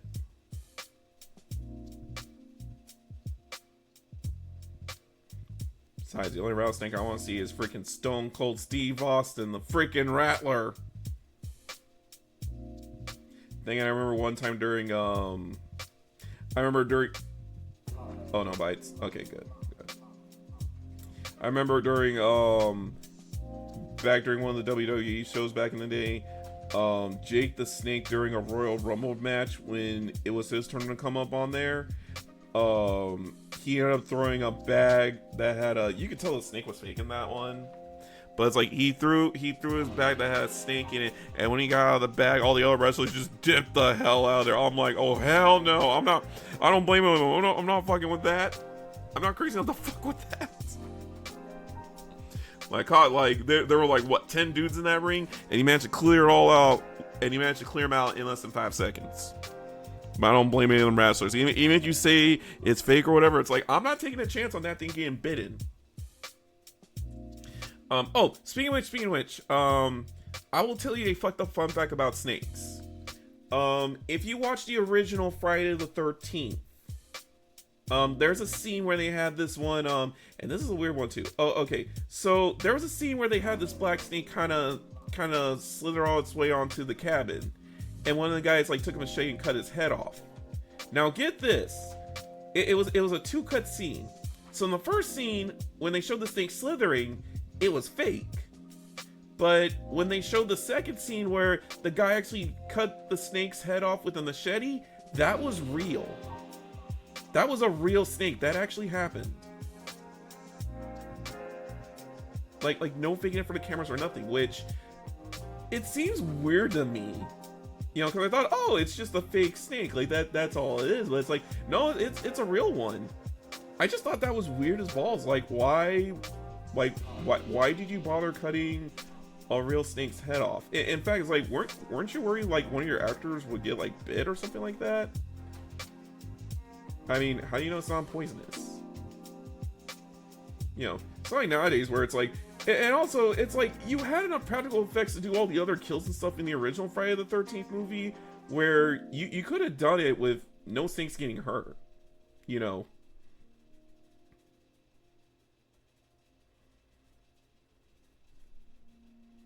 Oh yeah, of course, dude. Anyone worth their salt that dips their toes in a heavy metal rock or classic rock knows about Ozzy and the Bat. We are very well aware of that.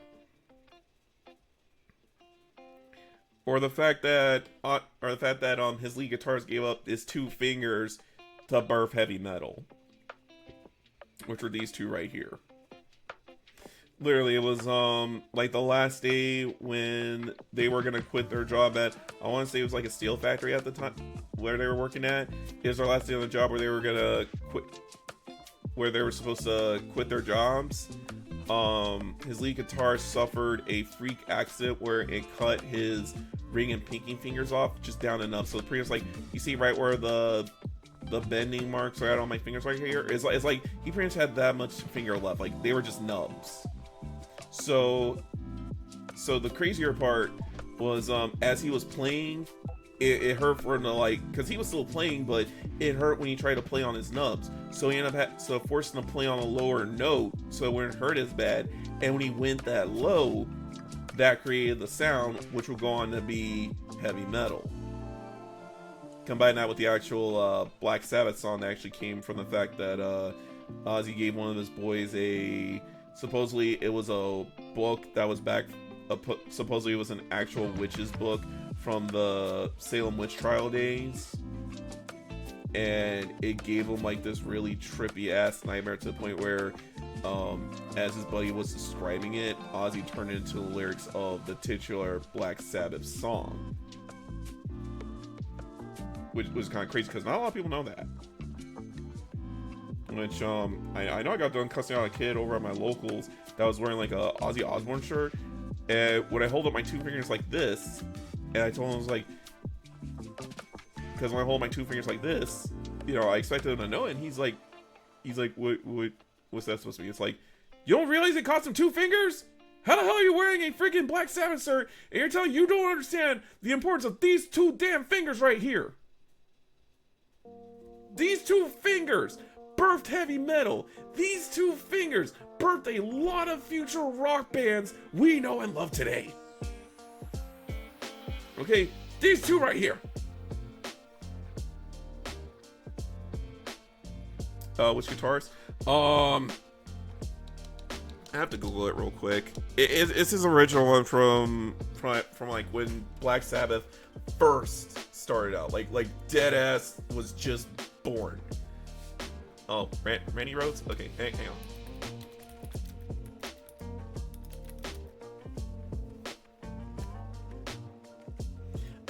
I know, but it's like, you should have known though, you know? Like that's something you remember because it's that damn metal.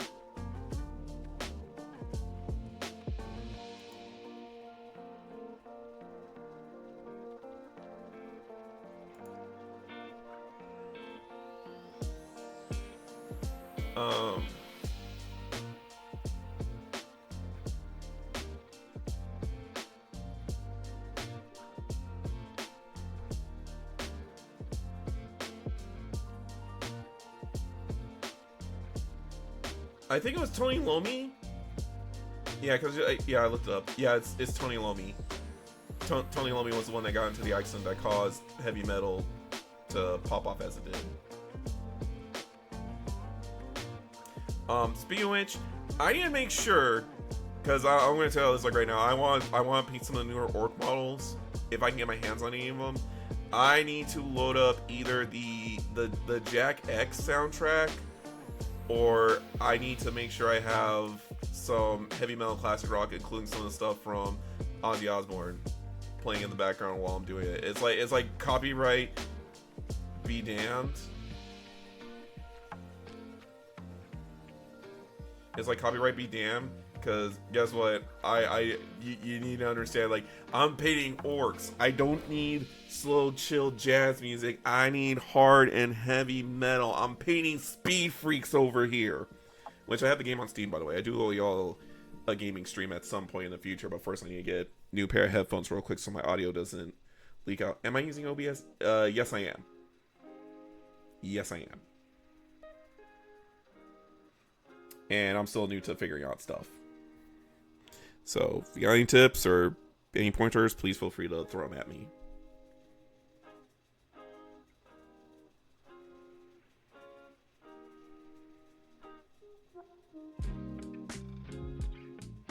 Because I have all the audio separated.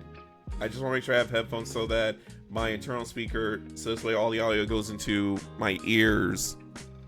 So this way nothing's coming out of my speakers over here. And that's that. So I can set. So yeah, the audio is separated. I just need to make sure it doesn't leak. That's the main thing. I don't need it leaking.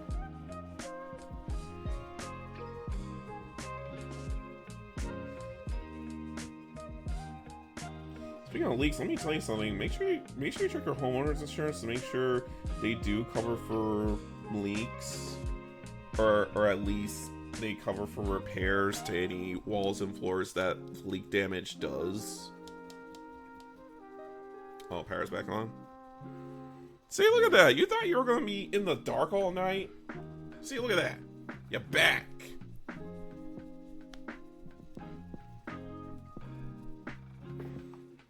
Oh, by the way, just a little small announcement over here. I'm just gonna say this. My boy Jay over here is working on a little intro for me for stream. So this way I can have a proper intro and outro. Yeah, see, that's the problem. I need headphones first. Because my other pair kind of gave me the ghost after almost 6+ years of service. I had those things for a really long ass time. Oh, good pair too. Hopefully I get something extra from my, because I should be getting my pay for Juneteenth, this week. Or this coming week, I should say. So, yeah.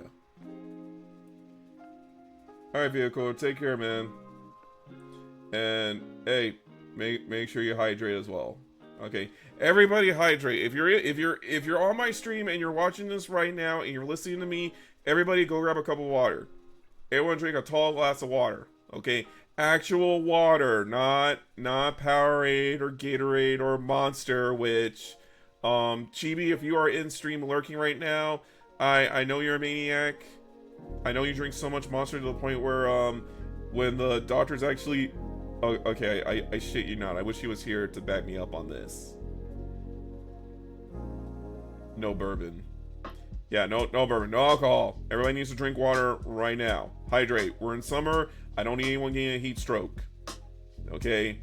And I'm not gonna lie, if someone had a heat stroke, you're gonna die, cause like I'm not gonna do CPR on a dude, and I'm not gonna do it on a woman either. No, I'm not taking that risk of like, okay, if I save a woman's life, she's just gonna turn around and sue me just to say like, oh my god, he assaulted me or harassed me. It's like, you are dying. What did you expect me to do? No, it seriously happened though. This one chick was sitting there just staring at her phone like a zombie, right? And she was about to get ran over until this dude grabbed her and pulled her off the road before this one truck could hit her. Right? So instead of thanking the guy or being like, oh my god, I almost died, she turned around and sues his ass. Now, thank God, when they went to court about it, the charges were dropped after the truth came out about it, because it's like, okay, dude saved your life. Like, that's how you're gonna pay him back? It's like, I mean, you don't have to marry the guy, but damn, at least say thank you.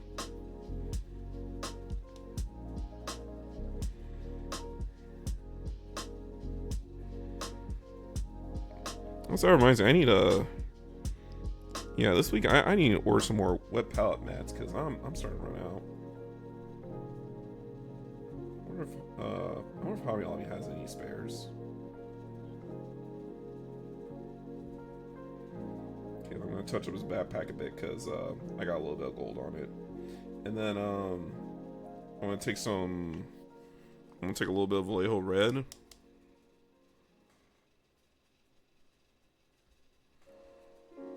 Actually, can I activate it? No.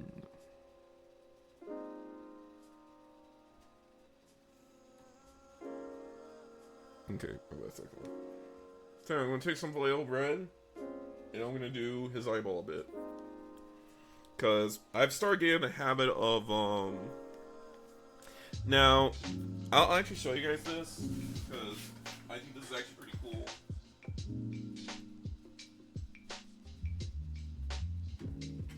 But I actually end up doing was like half metal, half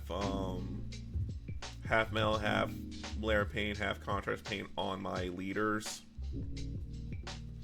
to get them to pop.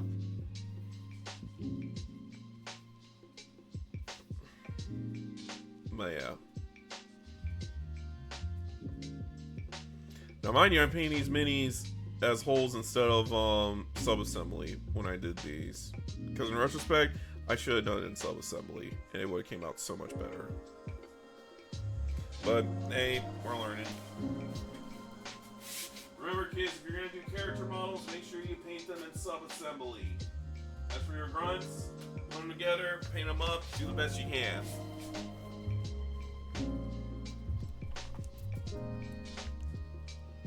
Yeah, it's like, I was like, oh, you're so ungrateful, court adjourned. I'm like, you're damn right, court's adjourned. I ain't gonna sit there and have you disrespect me like that. Where it's like, you have to thank me Now I'm asking you to marry me? No, I'm just saying, you know, you could have just said thank you and then be like, wow, I should really lay off my phone more often. You know? Okay. Alright, now, for absolute silence, because I'm going to dip, and camera, can you focus a bit? I'm going to do a tiny hole like that. Very tiny.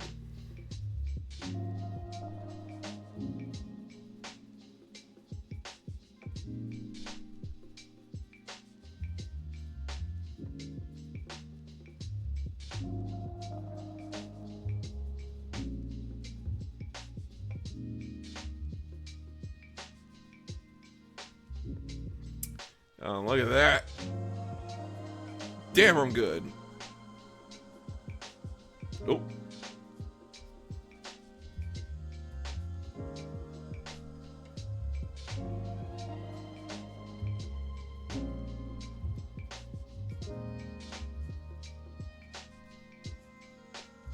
There you go. Damn, am I good or what?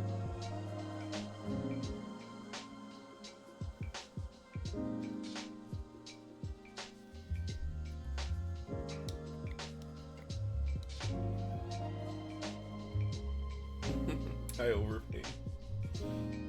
No, it's just, I don't know why, but since I got done doing Ajax and Vulcan, I've gotten so much better about painting smaller details like that. Like it doesn't, like back then it used to kind of freak me out a lot, but now it's like I can do it confidently. Or in some cases, I don't do OSL lighting per se, but hang on.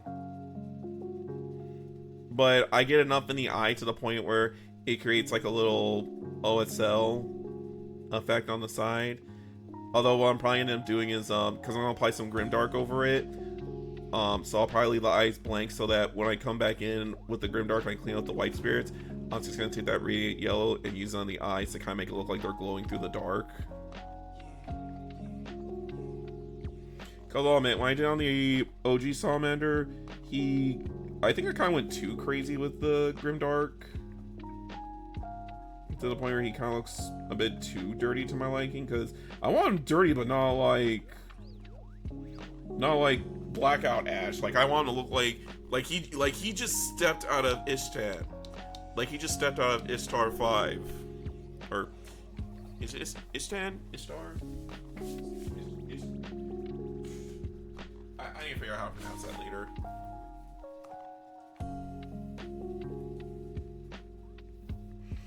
Top right corner has the red lens.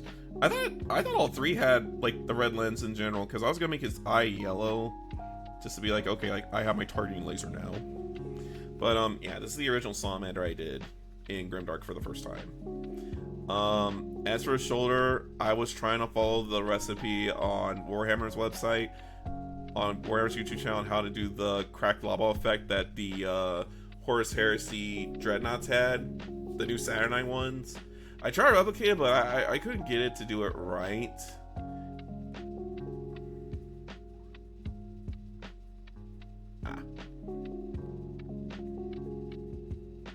No, so it's not too bad.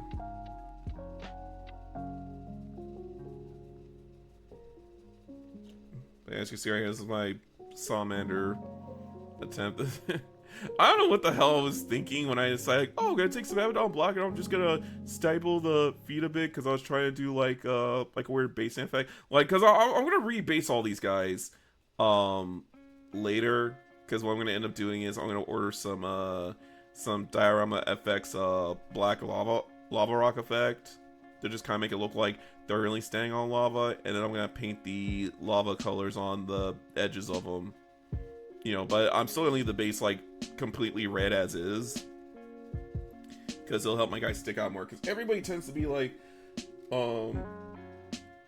they kind of tend to do like, here, I'll show you my Saurian. They kind of tend to do it like this, where it's like, oh, you don't paint, like, you always keep the rim of it black, unless you're gonna do something different.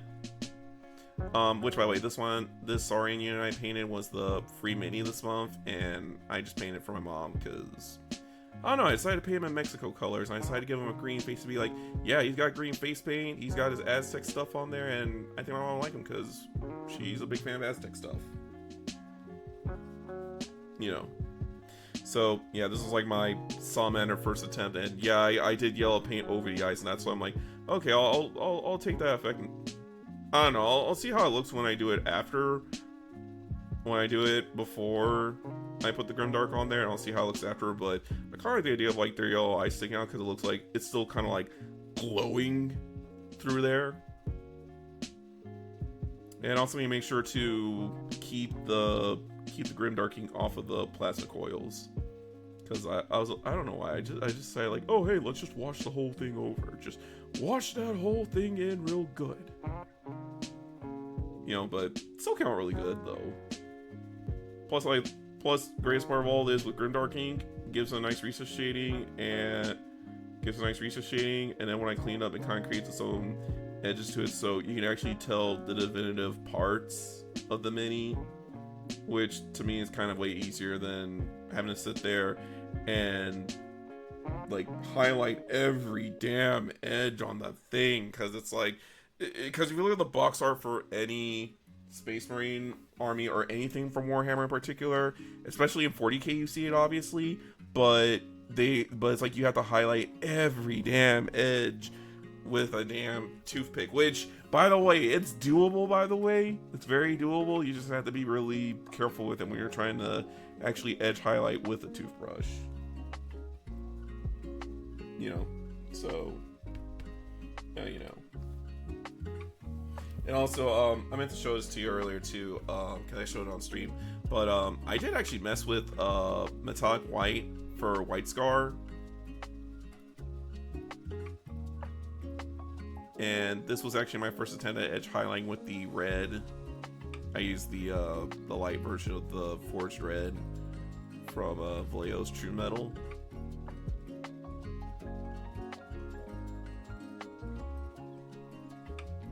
I don't know. There was one sheet I saw in there that said like, oh, apparently you take like a dermal, like you take a dermal drill and you kind of sand the edges off to the point where it comes off like pretty light, or at least it creates like a thin edge so that it makes it easier for you to kind of do edge highlighting on there if you wanted to. I'm not gonna lie, Marlo, thank you for the follow. Which yeah, in case anyone didn't see, yes, I did get alerts to finally go off. Finally, so we made sure to get plenty of them. Do you have a local Warhammer store? Yes, I do. Yes, I do. I have a local Warhammer store, and I am current. Well, I'm gonna stop myself right there because if I say the other thing, that's kind of getting into doxing territory, and I don't want to dox myself. But yes, I do have a Warhammer store, and I'll just say we have one of the major tournaments pass through town here. Actually, it's funny you say that, cause actually here, let me get my original Dreadnought. Come here, buddy. Okay, this was my very first attempt, cause this is the guy I entered for the art contest GW had, and Steve was the one that taught me how to do the coils like this, where instead of like manually painting there, it's just you base paint it with Retributor Gold or Liberator Gold, and then I apply it on there like a thin thing of Blood Angel's Red on it to kind of let it shine through like that.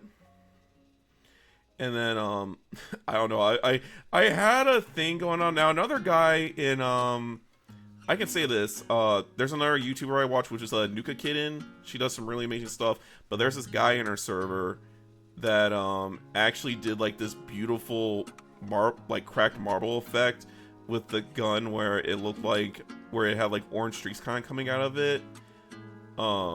It's actually really good. It is really good. And also the coolest part was, this was the one thing that actually impressed the judges, was the fact that I got the door to work. Because apparently a lot of people that build dreadnoughts, and I don't blame them too. I don't blame them for this, but it's like a lot of people, they'll just glue the doors shut for the dreadnoughts because they don't want they don't want to fuck with the door whatsoever. I did, but the other one I had, this is the other one that he's gonna get painted soon because I decided to rebase coat him. He's the one I bought off of a dude on Craigslist where where it is actually sealed.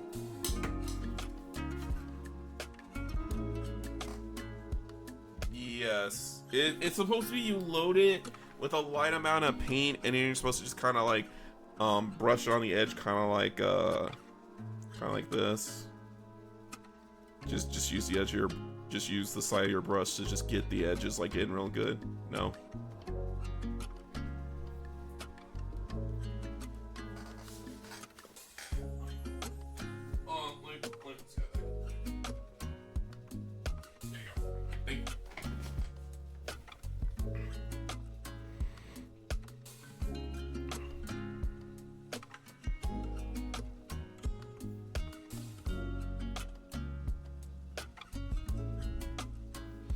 Then how would you go about it then, Nemesis? I'm open to suggestions that way. I honestly am, so.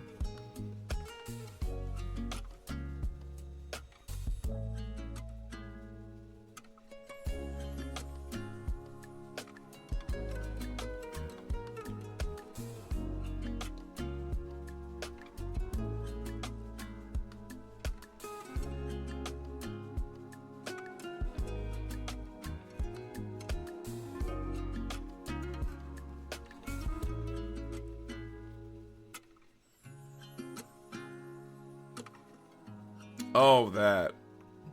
Yeah, that's what I mostly do by default, is I'm used to twisting it as I pull away from it to create a fine tip. You're supposed to make it to where it has a fine tip on the side of it, and then you use the tip to basically kind of like glide across it.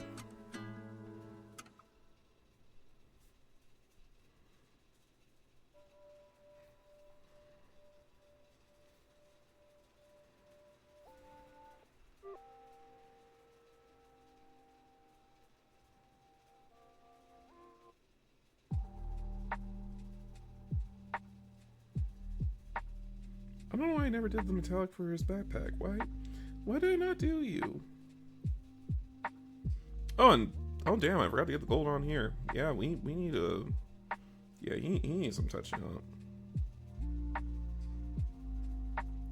But otherwise, yeah, these guys are almost ready for, because like I said, for everybody's gonna get hit with Grimdark, and because I have the next couple weeks off, I'll probably use that opportunity to go ahead and Grimdark these guys. Now the Grimdark I'm going to do off stream because Grimdark kind of takes me a hot minute. I have to sit there and wait 20 minutes before I can actually start stripping back the ink. Which the ink I'm using for Grimdark is Villainy ink, and it is Ichor of the Damned, which is the black one.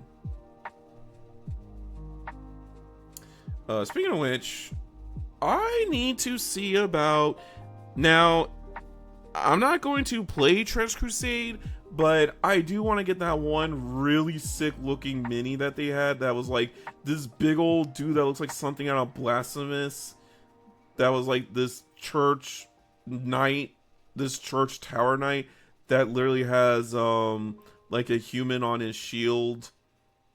It's like a torture wheel type deal. I actually want to paint that because that looked really sick, and when they got done putting the Villainy ink on them, holy shit, it looked so badass. Like, guys, when I say it looks badass, I mean it looked absolutely badass.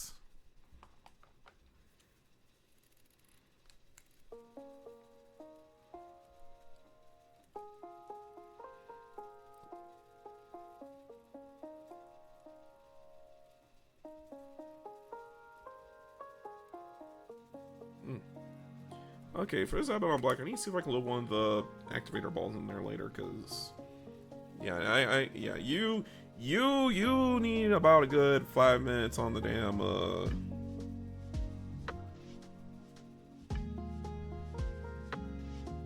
okay, and then yeah, I need to make sure when I do his cape, I need a dry brush the either dry brush or at least edge highlight the high ends of the cape with the with Dawnstone. I need to do that so I can make his cape look a little more all natural. Because the inside's gonna be fine because he's kind of covering up a good chunk of it, but I also need to make sure I take gold to do the trim line for it. So actually, yeah, that will be a good opportunity for me to do edge highlighting on there. Let's do that. Okay, so I'm gonna wash up the black and then I'm gonna finish up the backpack.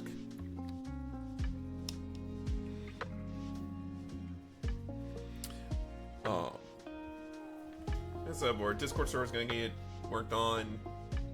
I was waiting for my buddy to kind of.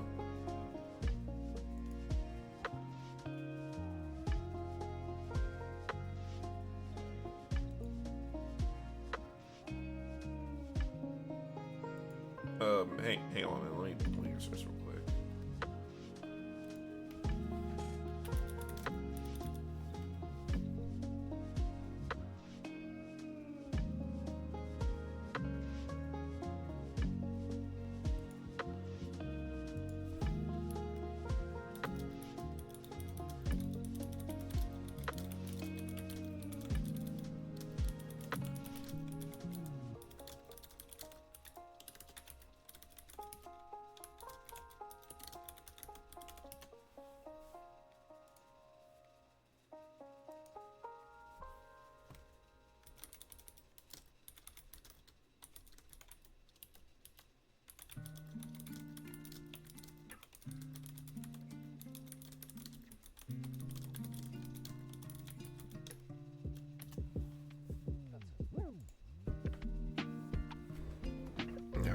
So, right, I was gonna get some of the silver and make sure to stay smart to put on a damn dry brush palette because I forgot. The Vallejo Trumenton metals, sit them on a wet palette so this way they can last a bit longer. Except for the airbrush because that's already pretty thin, so that's gonna cause it to be a little weird.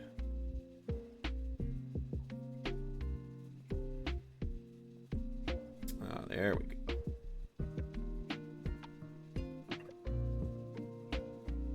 Alright, these gentlemen are starting to look about ready now.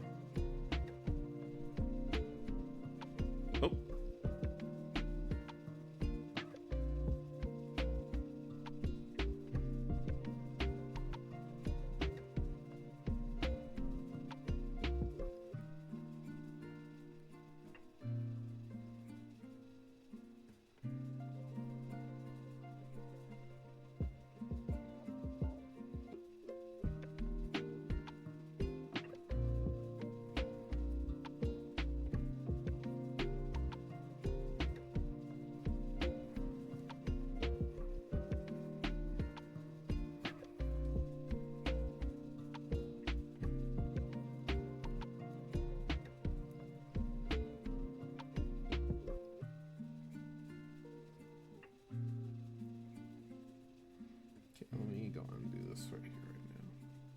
Okay, so right now we're just trying to get the silver in.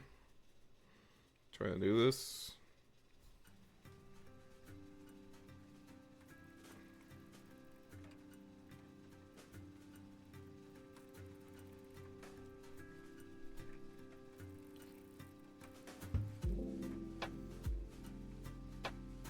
Yeah, I think after I get done getting his, yeah, I'm gonna go ahead and touch up the shoulder and the arm, and I think that should be good. So before I end stream, I'm gonna go ahead and show you all the lava blade. So yeah, I will get the blades done in this stream, and I'll end it from there. And then I can honestly say these guys are complete because, well, not complete because I still put Grimdark ink on them.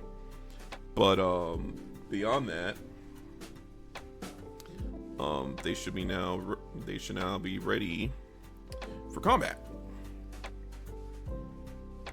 Which I know once I get done paying everybody and get the decals on there, I won't have to talk lists. But for now, I'm still kind of waiting on the codexes to come out so I can see like what all my stuff is looking like. Because I know the app updated to be 11th edition now if you use the Warhammer app, but I still need to see. I'm still trying to wait for when the new Space Marine Codex comes out, so I can see if any of my stuff got hit for legacy stats. Because depending on what the result is on there, it's either gonna make or break my army. Especially if my Hammer Strike gets put on Legacy. But if my Hammer Strike gets put on Legacy, then what I'm going to do is I'm just going to say, screw it. I'm going to go get two. I'm going to go get one drop pod set. And I'm going to start seeing about getting the Gladiator tanks. I am going to look into getting a Gladiator Valiant. I believe that's the one that has the melted guns on the side. That's going to be it. Because I want to make sure, basically my whole strategy is basically, it's like if you play Diablo 4 or you play Path of Exile, you know you can cast like a Wall of Fire. It's pretty much like that. It's like I'm pretty much going to line myself up in a wall and I'm just going to slowly keep pushing up the wall. So this way I just start burning everything in my path. Because at some point they're going to have to come in close combat. So either they're going to take a shotgun to the face or I'm creeping in close enough to take home, to take on home base. And then I'm going to have my draw pods on backup. So this way, in case I need like a fast response or I need some backup, I can drop them right there. Or at least I have to drop them, I think the rule is you have to drop them 6 inches away from you. And they cannot be engaged either. So yeah. Okay, so...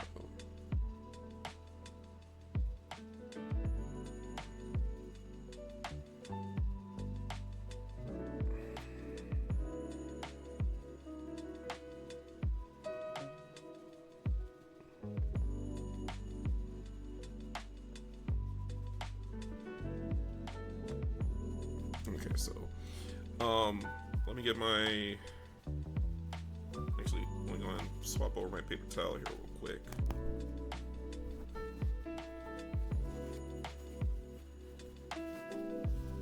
Okay. There we go. I'm gonna thoroughly clear out my brush. Because this next part's gonna get really tricky, because I gotta do this next part, like, real quick, real fast. Like I said before, I'm going to do Lava Blaze and I'm going to call it for stream because the rest of it's just going to be clean up and it's getting late. Because I want to make sure everybody goes home for work. Also, I need to get up early tomorrow because I have to go do some stuff early in the morning before work. And it's a blackout day, so I need to make sure my butt's at work on time. Okay, so... you three to me. I got a Black Templar up here. Okay. Anyway. Okay, so, I got this tutorial online. So what we're going to do is we're going to mix in 3 contrast paint of Imperial Fist, Griff of Hound Orange, and Blood Angels Red in that order. Okay? And so the main plan is basically going to be this. We're going to take Imperial Fist, and we're just going to layer up the whole thing in Imperial Fist yellow. Then we're going to take Griffhound Orange, and right about the halfway mark, we're going to basically go from right about here. We're going to layer it up to the tip, and then for Blood Angels Red, we're going to take that, and we're just going to do the very tip of the sword, because we want to make it to where the red is like the hottest point. After that, we're going to take right after that, we're going to take Ronoxide, or if you don't want to use Ronoxide, you can take Abaddon Black. And you're pretty much going to just give like a slight, and you're pretty much going to stipend the edge of the blade. So this way it has like so this way you have like a nice molten crust on the edge of it. So this way it has like a nice cutting tip of it. What I'm going to do is I might have to get a smaller brush on here, but I have to make it to where I kind of like stipend the spine of the sword right about here. But you want to make sure it gets a little heavy towards the tip. Now, if you have it coming off the tip a bit, it's fine because you want to make sure it has like a nice kind of hard edge so it can kind of pierce through there. It's like let me grab my grab sketch because he actually has an example, because he's actually a better example of what I want. Okay.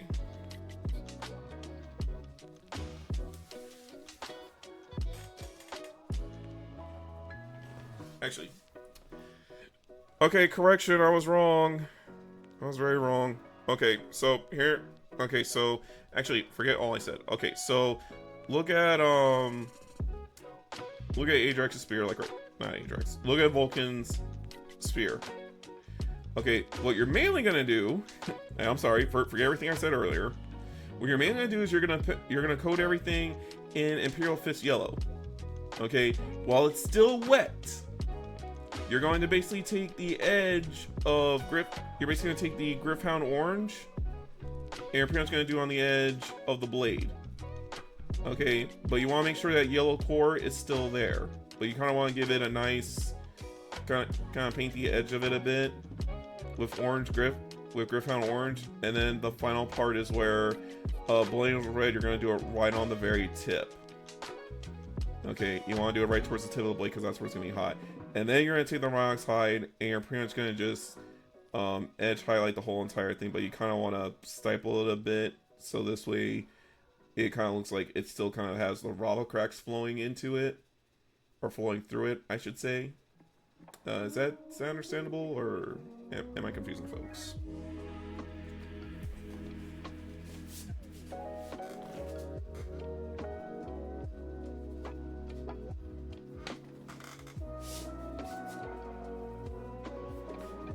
Because if you do it like that, or it's like this where, because the other one it's like I had it on yellow and then it goes to orange and then to red, so you kind of want to let all three colors blend in with each other so it kind of gets, so it kind of turns red, and then you just have the Rhinox hide kind of form the edge of it, so it has a nice cutting edge.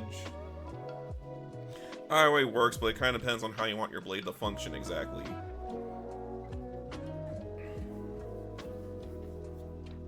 And I need to edge highlight my blade guards, by the way, because I know I paint their helmets black, but I need to work on that later. Okay, so wet my brush.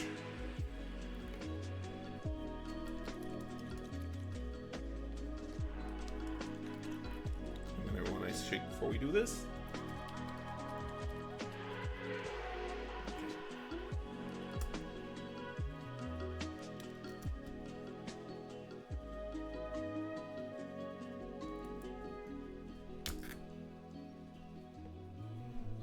So now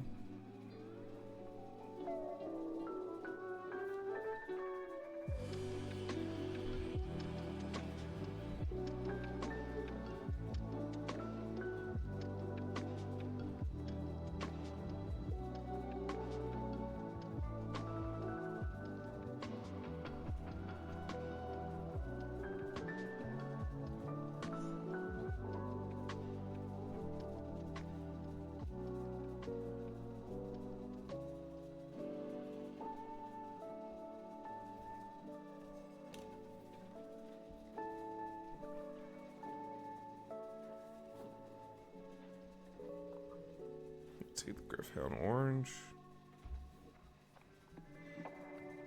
That.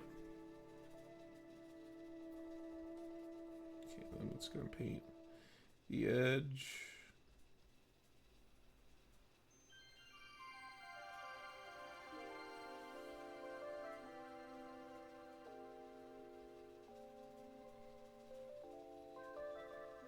Gonna paint a little bit of the tip because that's gonna be hot.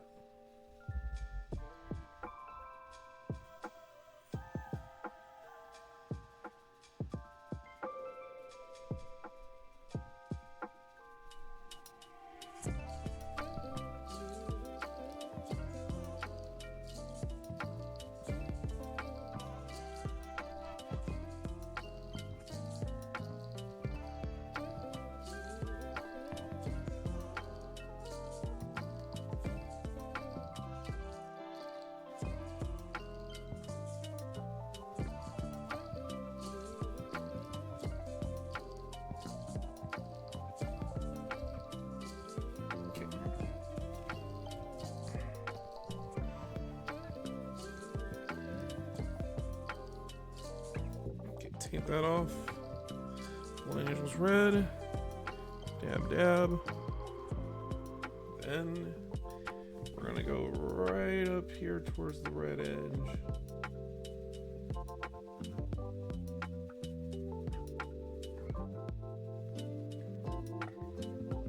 Because the tip of the blade is gonna be the hottest point.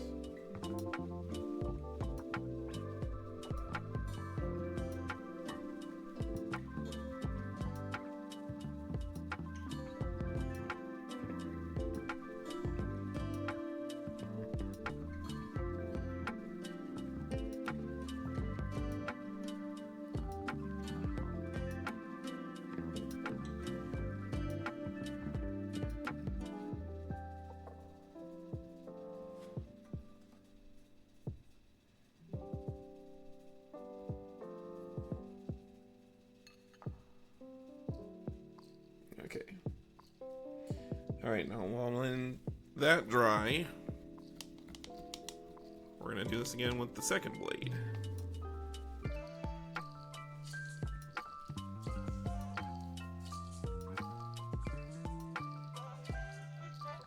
But I'll show it, but instead of making them kind of same as that, I'll kind of do it the same. I'll kind of show you the other way too.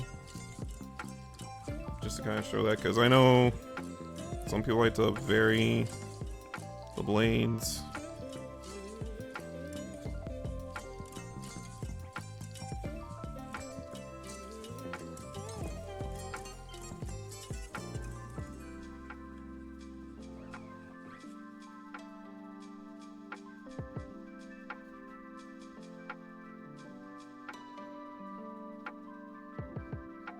Also, by the way, white spray paint, Imperial Fist yellow, that's the best way you apply on there your Imperial Fist yellow. So for all my Imperial Fist players, that's how you do yellow.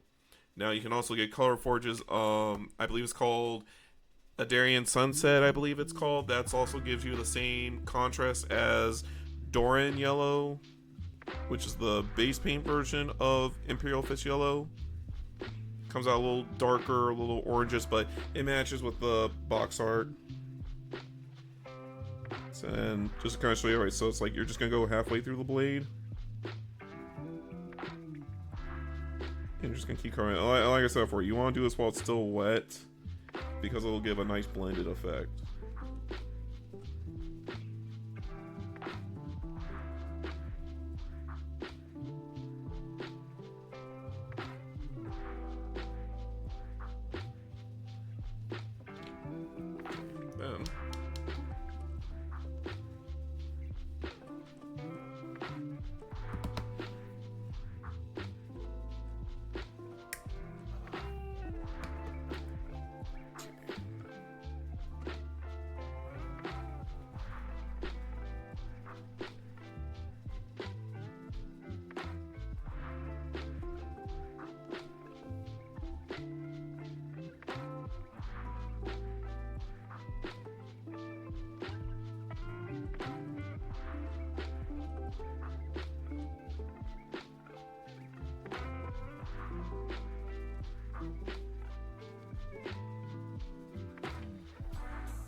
Then you want to try and take some water and then just basically try to blend the two colors together, make it look like one uniformed formation.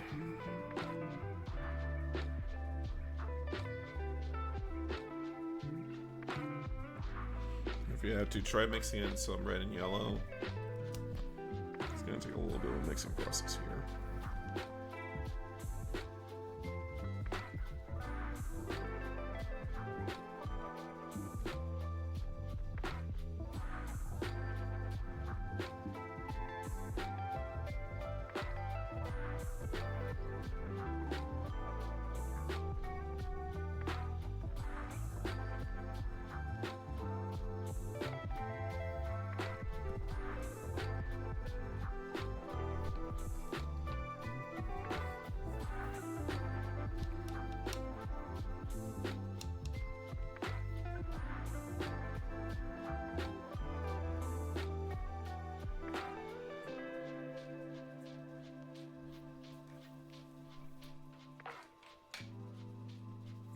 want my smaller brushes over here.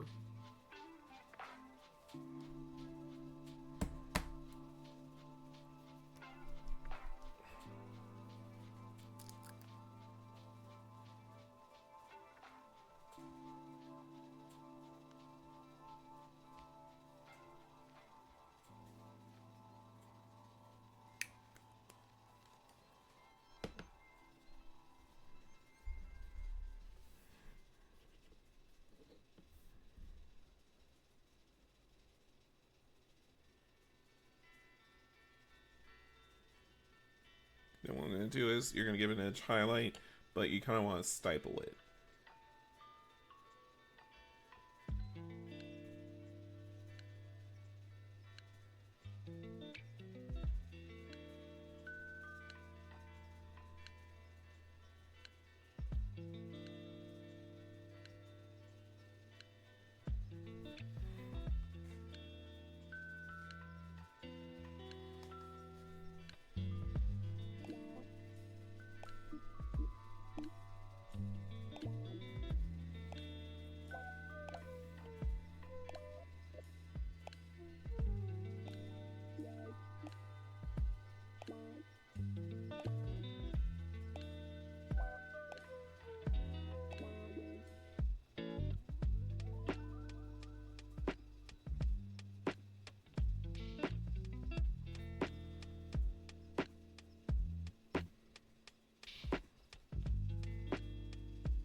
Do is very carefully go in the middle.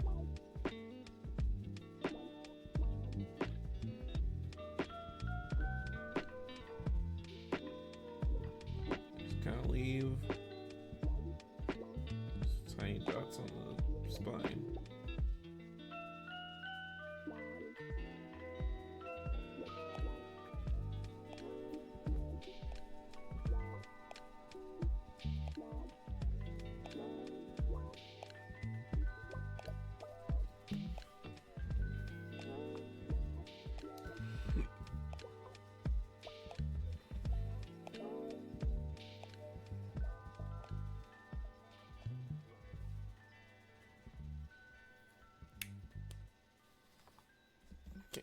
Get more red oxide.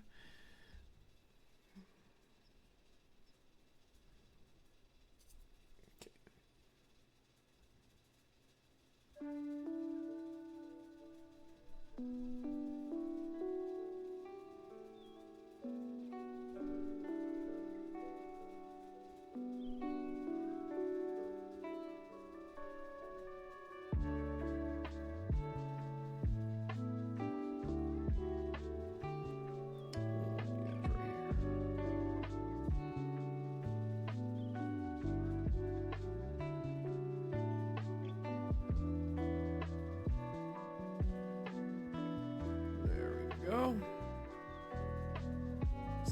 Perfectly, but it'll do for combat.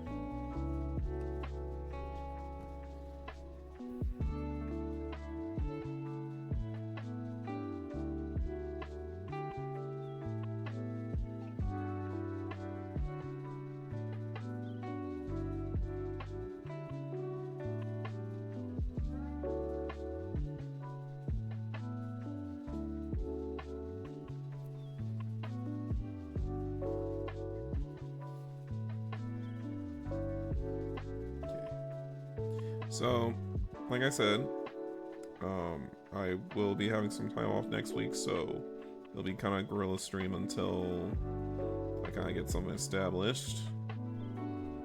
Until Paz at B let me give me some free time where I can actually stream without having to worry about extra stuff on the side that I gotta do. So we're definitely gonna be aiming for that. I do want to give thanks to Nemesis and this. And hang on, let me scroll a bit. Make sure I got this skin up here. Another thing, Very Cure and Nemesis 2 and Nemesis 269 for the raids. If y'all have a Twitter account that I can tag you in, I will make sure to tag you back to make sure y'all are acknowledged. And I appreciate y'all rating me. I really do. I honestly appreciate that. Yeah, so for we got alerts up. We are working on oh.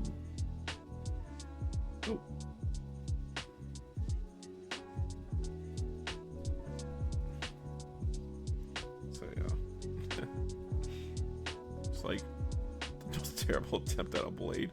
Okay, but yeah, I think we know what we're gonna do for Edge now, so alright. So pretty much our guys are pretty much tabletop ready. The rest of the cleanup and everything I'm going to do off screen because they're going to need a bit more cleaning before I can take a photo. Excuse me. And then I'm going to apply the Grim Dark ink on them during my off screen during that time. But otherwise, yeah. Company of Heroes now can come off the wheel list now. So yeah, they're all ready. So, oop. Keeping the mic. Okay. So they're pretty much all ready to go. Alright, let's see who do I get to raid tonight?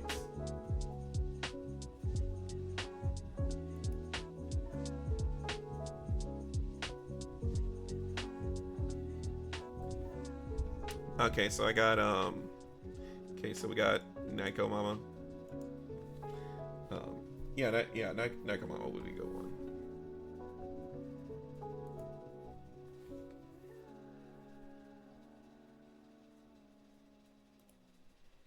Yeah, Nico Mama would be a good one. Okay.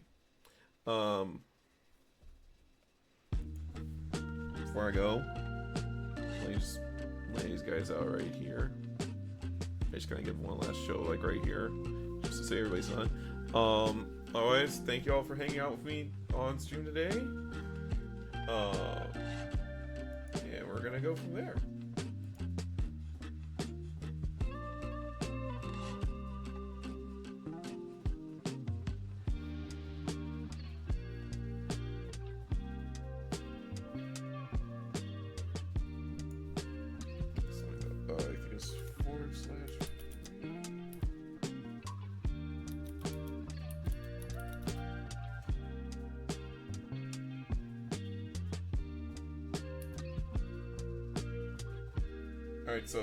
Alright, so we're gonna read Nakamon. They do a lot of muted drawing streams, so that's where they actually draw the actual anime stuff on there, if anyone is interested. So that's so far. I will be streaming next week. I won't be streaming on Saturday and Sunday probably, but if I'm not on by Sunday, I'm definitely gonna be on Monday night. But I'll definitely be on a lot earlier and a lot longer, so we definitely have a long stream going on Monday. Discord should be up by then, but I will let you all know. And also please follow the VOD channel, as that is where I will be having a lot of the announcements and stuff being made at over there, which is attached to the link. If you look at the About section, I do have VOD channel on there. That's where I'm posting all the announcements and stuff, at least till I get Discord up and running. But otherwise, thank you all for stopping by. Thank you everybody for the raids and the follows. And I will see y'all either next Sunday or Monday. Well, next Monday, not today, Monday. By the way, later.